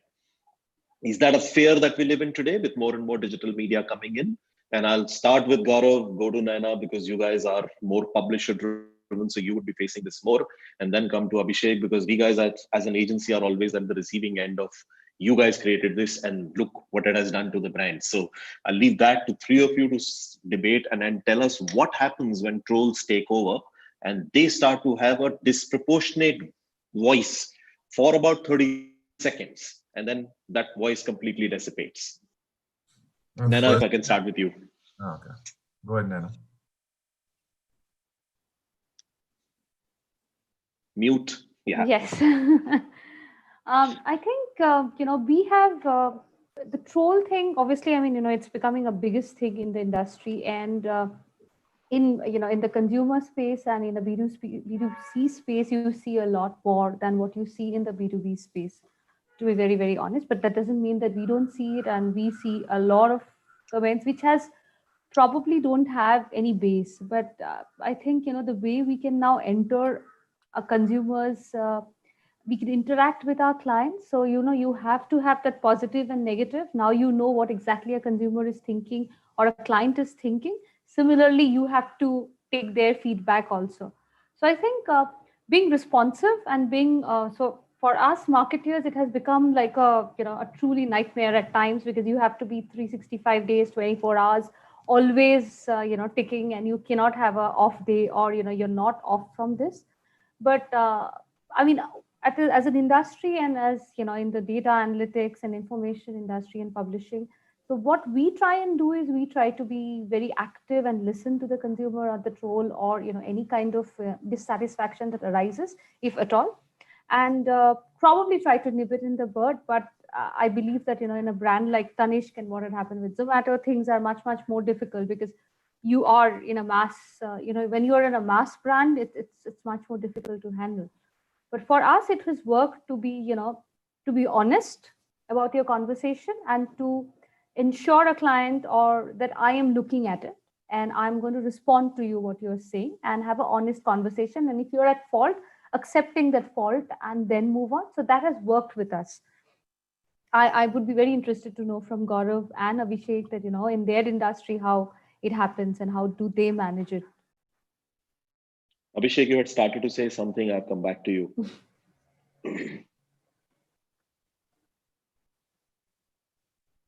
Abhishek? Oh, yeah. Okay. In our kind of industry, there are, I won't say them trolls as such, but there are basically two distinct type of backlash, as if I may call it, in absence of a better word right now, that sometimes we get. One is obviously from some of our customers who think that probably a incorrect policy has been given to them or something that was not up to what they wanted. But we have to understand those are very genuine concerns and you have to actually handle it as you normally would handle. So I'm not going to talk about that. I'm not going to talk about this discussion on genuine consumer concerns, because those, even if they are in the social media space or a very public space, you have to take care of them. So I'm not talking about this. I'm talking about those things. Number one is some things which were not under your control or some things which actually have some agenda driven kind of things come to you. There are two things that needs to be done. Number one is as an organization, as a brand, we cannot be seen to be silent on that. And therefore, a stand that needs to be taken, a definite stand that needs to be taken. And the second part is, if you decide to take a stand, then stick with it. Because the moment that stand was taken, a lot of thought, a lot of deliberations have already gone into it. And therefore, you're very sure of what is the kind of stand taken. But if you have taken, don't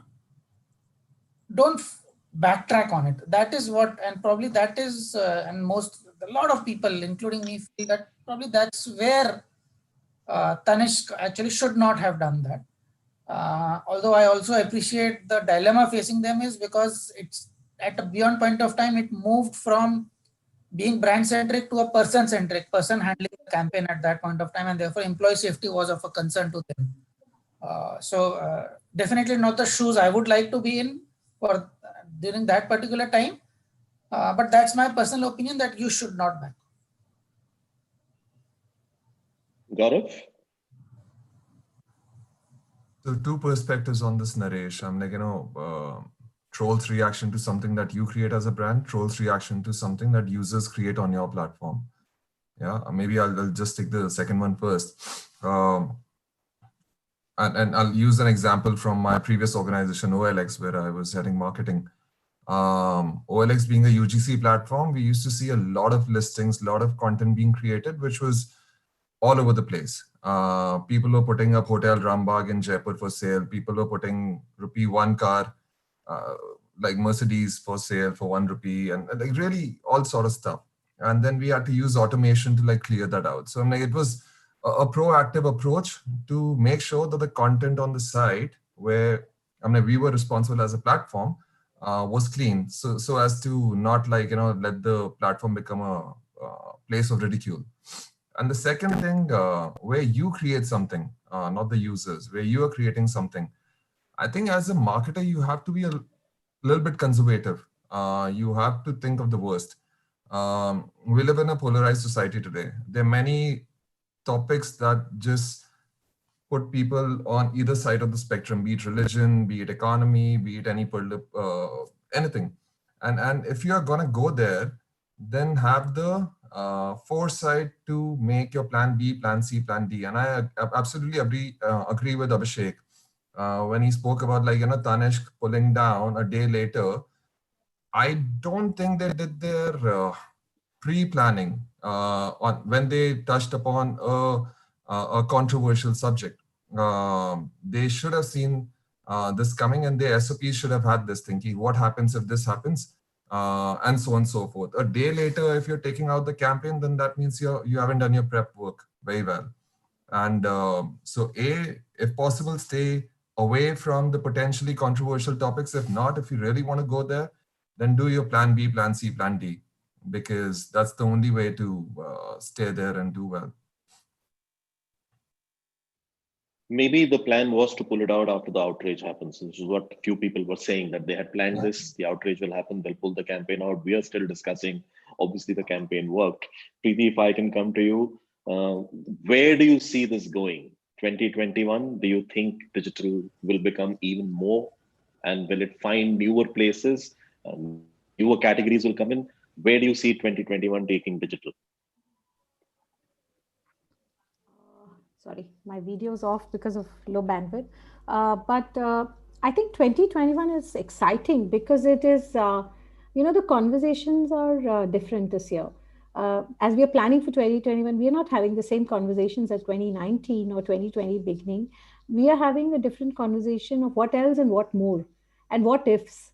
So the more we start asking these questions in the way we look at media for 2021, the way we look at communication on a whole for 2021, it allows us to bring in newer elements. And there was this whole principle that Coca-Cola had got, that 70-20-10, where you had more of inventions, innovation, budgets. I think now it's consciously moving into that direction, because that sometimes you'll be hit with something as big as what's happened, and you better be prepared for that.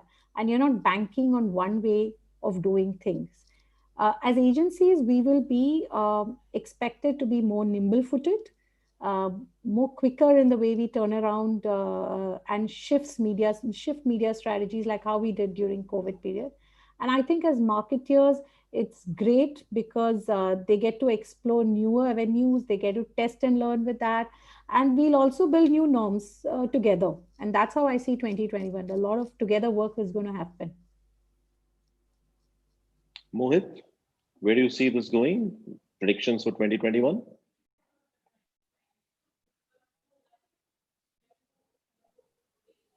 Uh, 2021 is going to be an exciting year because, the first couple of months are not going to be very different from what it is now, right? But then suddenly post-April, hopefully things are going to change significantly. From a marketing and media strategizing perspective, I see digital moving as it has been moving this year. And OTTs, which have become a very integral part of every communication plan today, gaining even more and higher ground. And the interesting thing that I see is that regional content is going to grow even more. And that's something that we have seen happening in 2019, 2020. And during the pandemic, we realized that even more regional content is going to be growing. And the SMEs are going to be driving a lot of digital spends going forward. So those are the, and then gaming is going to become very important. So, TV plus digital plus gaming is going to be the power formula for 2021 now. Abhishek, how do you see this for your brand? Where do you see digital coming in and going, and what do you put down for 2021 for the brand that you're working on? Sometimes I actually get scared of planning as of now, because the way I'm actually not sure how January will pan out. When we are sitting in December, I'm not sure whether we will go back into a lockdown or probably things will open up more. So first of all, we are taking it month by month as of now, but the way I see at a global level or at an overall level, I see digital definitely, digital share, digital pie in that entire media spends was anyway growing. What will now happen is it will start growing disproportionately. But I actually, and that is, I have currently no view, is there is something called, and there's human tendency of that, in shopping, it's called revenge shopping. I don't know what we'll be calling into viewing and media habits in this, but that revenge thing, if that decides to come back and people actually start thinking that I would actually start spending more time outdoors, watching movies out and probably spending more time, on outdoor recreational activities and anything, then probably might completely change in the way the media planning will happen. So while I think digital is going to grow, I would still like to probably continue playing a wait and watch game and seeing how it is unfurling right now. Because last year at least had told us that best laid plans can be completely be tossed out of the windows and there's nothing you can do about it. Yeah, so 2020 was supposed to be the year of wisdom. It has turned out to be the year of anything but the wisdom the way we thought it would be. Naina, what's your take on what can happen in future? Not so much, but just 2021.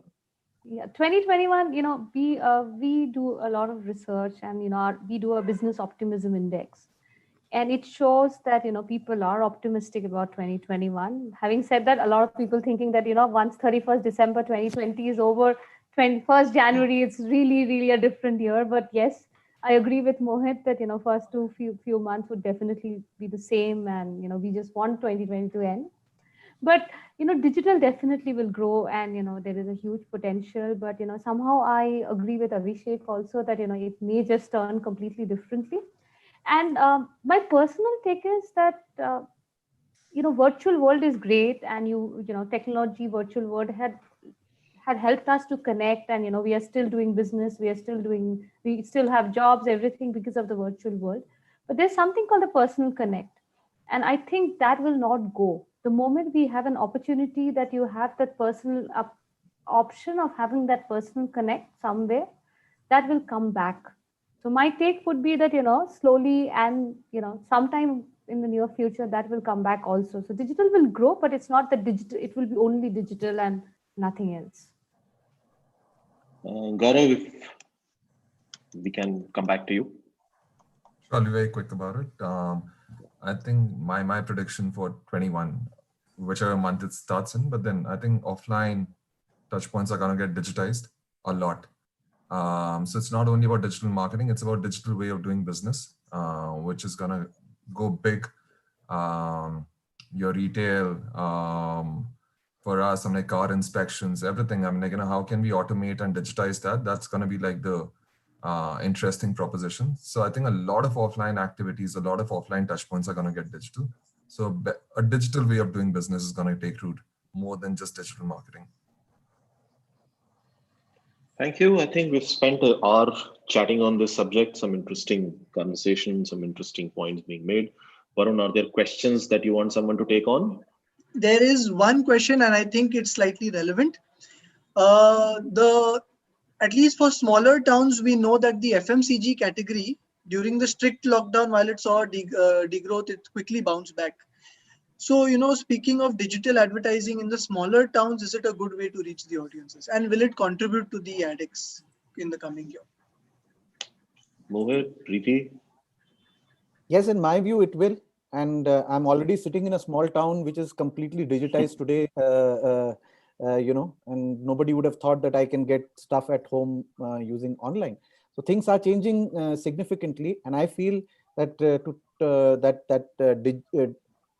one would need digital to even connect with the small town, while not just digital, but also regional. As I said, regional is something that is very, very important. So when you specifically go to the smaller towns, the regional, the local language, plus, yes, digital and mobile. So, small towns are all mobile first into digital.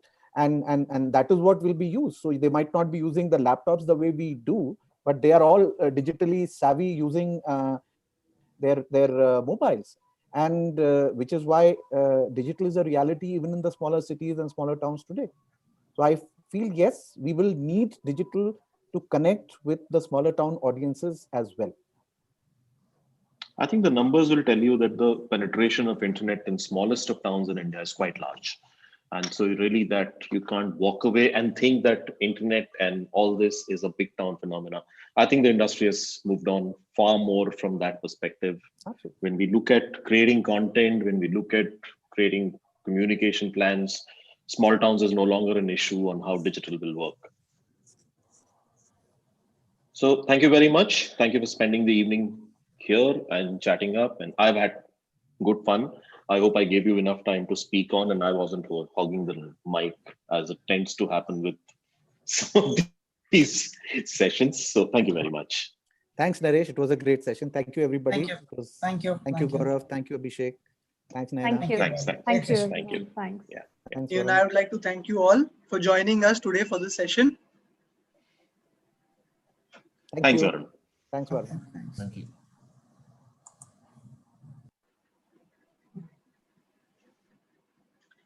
Moving on to the last leg of the awards. I'd request our team to, okay, we're moving to the awards, yeah. Starting with the category. Before I start, once again, I'd request our audience to show some love to the award winners. You can drop us an emoji on the chat, or you can tweet to us on Twitter @adgali and congratulate the winners. For the category Mobile Advertising Excellence in Integrated Campaign, the bronze winner is Aaj Tak for the campaign Aaj Tak app Chunavi Pandit campaign. For the category Mobile Advertising Excellence in Integrated Campaign, the silver winner is News 18 HSM Network for the campaign Natkhat Kanha contest. For the category, they are tied with Hindustan, nominated by Hindustan Media Ventures for the campaign Hindustan Fight Against COVID. For the category Mobile Advertising Excellence in Integrated Campaign, the gold winners are Woot, nominated by Viacom 18 Digital Ventures for the campaign Big Boss 13 Asli Fans Marketing Campaign. For the category Mobile Advertising Excellence in Use of Video Mobile Handset, the silver winner is IQOO, nominated by Bang in the Middle for the campaign #YouDecide. For the category Mobile Advertising Excellence in Use of Video Mobile Handset, the gold winners is Realme, nominated by mCanvas Advertising for the campaign Realme X. For the category Mobile Advertising Excellence in Launch Campaign, the bronze winner is Kurkure, nominated by ShareChat for the campaign Kurkure X ShareChat. For the category Mobile Advertising Excellence in Launch Campaign, the silver winner is Kingfisher Ultra, nominated by InMobi for the campaign Kingfisher Ultra #PerfectFroth. For the category Mobile Advertising Excellence in Launch Campaign, the gold winner is Woot Select for the campaign Woot Select Brand Campaign, nominated by Viacom 18 Digital Ventures. Once again, I'd like to ask our audience to take the time, congratulate the winners, show us some love on the chat section, and drop us a tweet on Twitter. Request our team to move to the next PPT slide.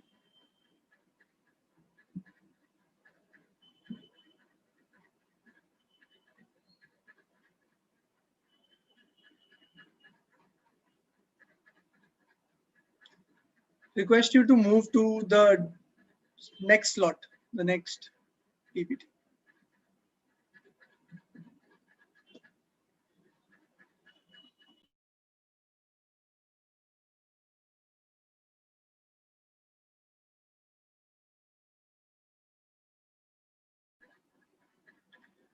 Moving on.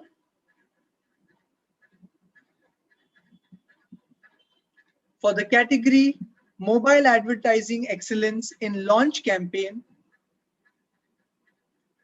the Gold winner is Dosta Vista, nominated by Mobexx for the campaign Dosta Vista launch in 8-pack.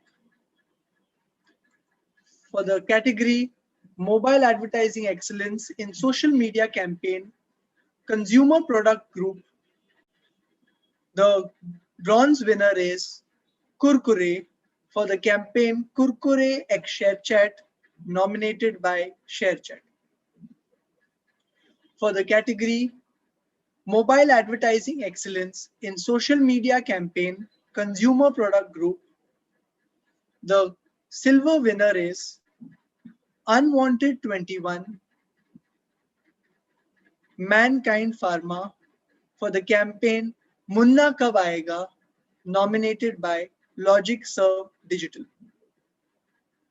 For the category Mobile Advertising Excellence in Social Media Campaign, Consumer Product Group, the gold winner is Mentos under the brand Perfetti Van Mel India under the company for the campaign Mentos Complimentos,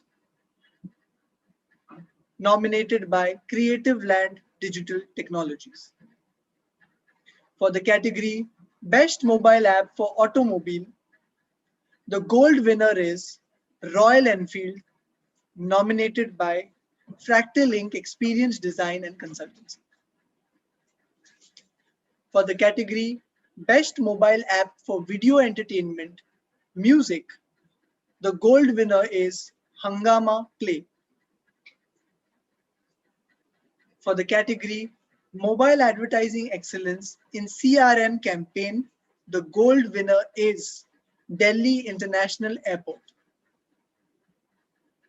For the category Mobile Advertising Excellence in Mobile Games, the gold winner is Jolly Rancher, nominated by Pocket for the campaign Even Jolly Rancher Loves Little Singer. For the category Mobile Advertising Excellence in Social Media Campaign, BFSI, the gold winner is Angel Broking for the campaign Angel Broking Smart Soda, nominated by iProspect India. Once again, ladies and gentlemen, request you to share the love on Twitter, drop us a few emojis, and celebrate these winners of Mobexx 2020 awards. For the category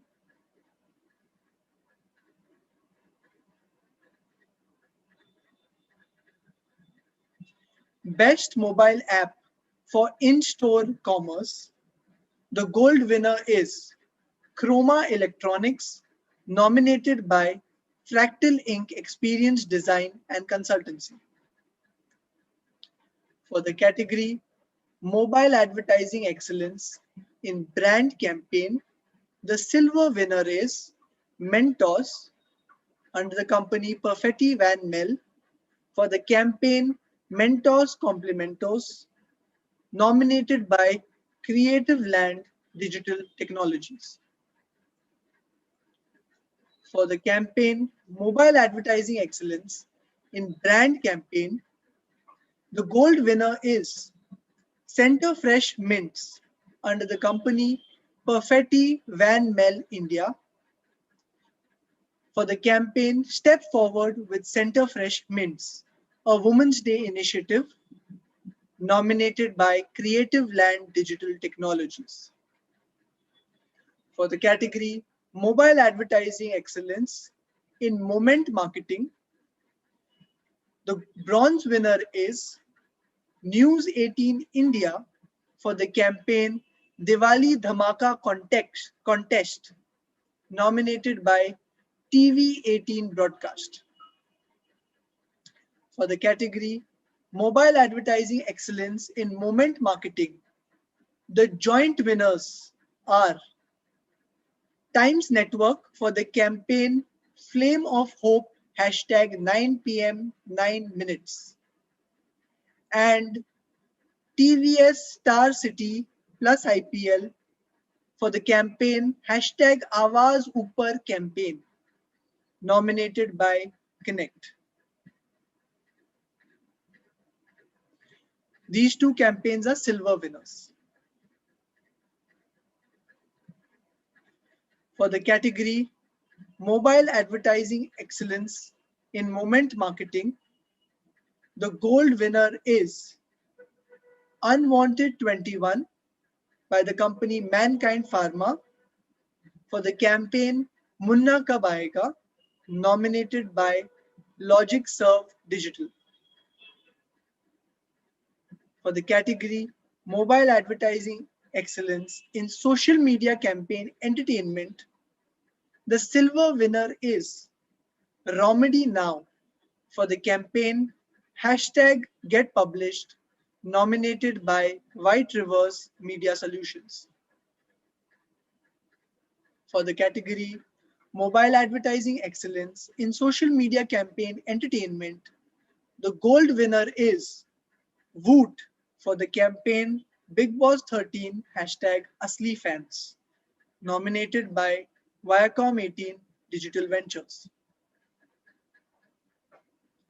For the category Mobile Advertising Excellence in Use of Video Consumer Product Group, the bronze winner is Mentos by the company Perfetti Van Mel India for the campaign Mentos Friendship Day, nominated by Creative Land Digital Technologies. For the category Mobile Advertising Excellence in Use of Video Consumer Product Group, the silver winner is Dancow XL Nutri Plus for the campaign Dongeng Akudan Cow, nominated by Pocket. Once again, ladies and gentlemen, please write to us on Twitter, and there's not even a single emoji, but request you to, oh, there's one clap. Okay, good.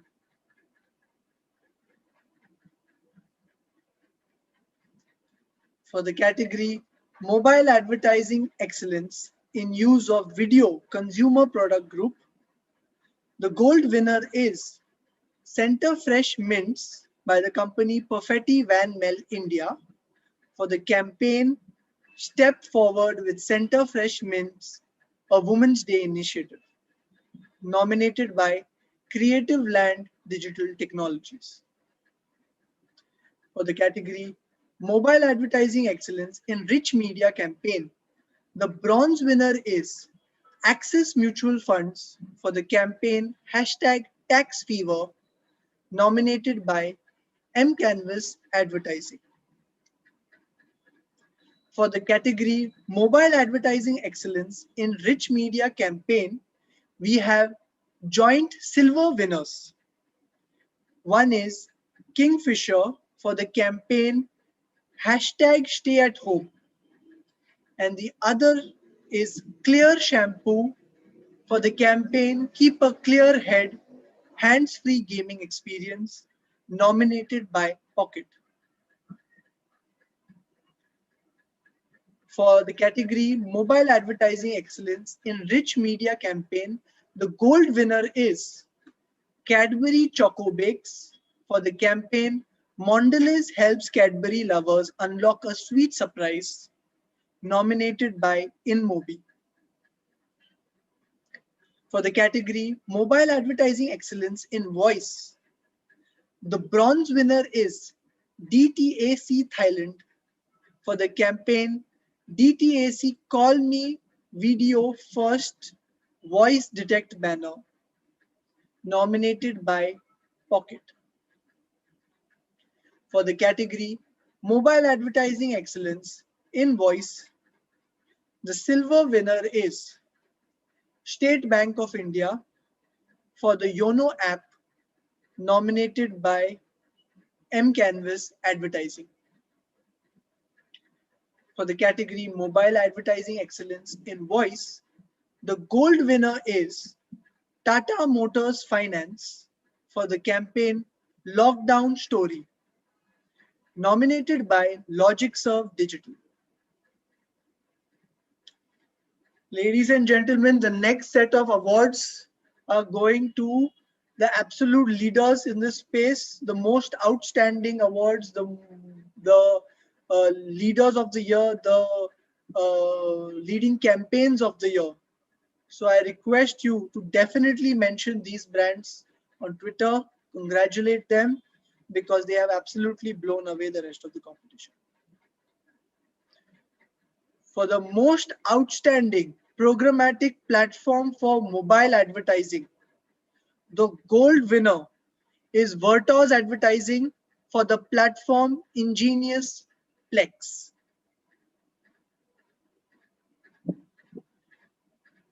The Ad Gully Mobile Young Gun of the Year, the gold winner is Madhurima Bora from Vivo India.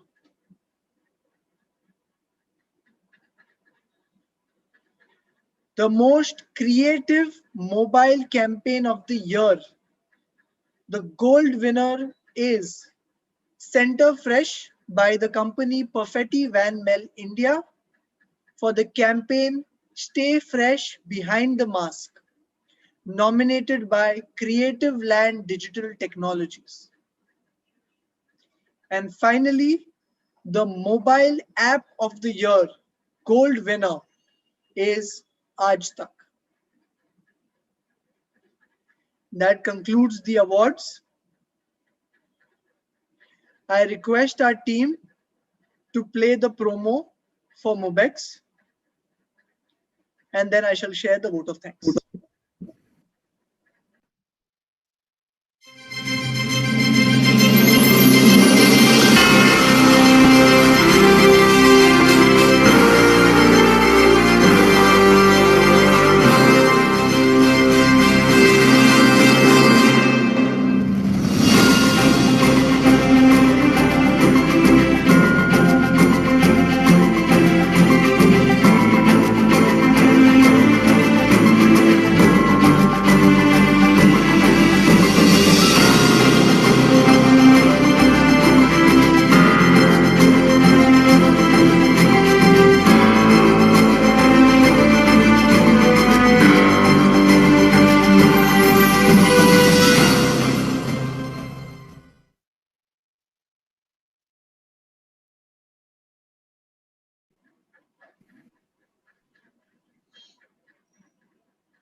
And with that, we conclude our Mobexx 2020 Summit and Awards.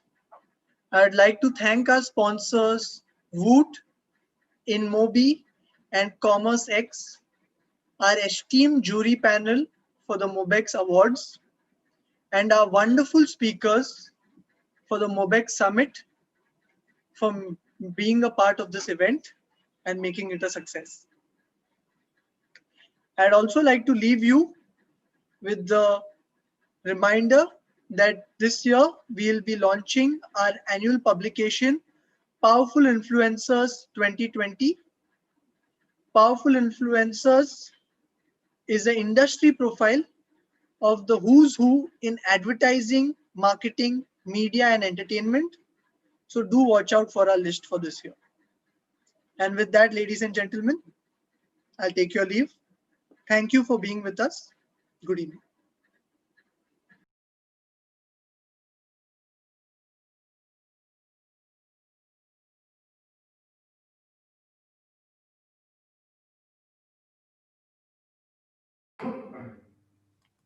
मेरी team है क्या?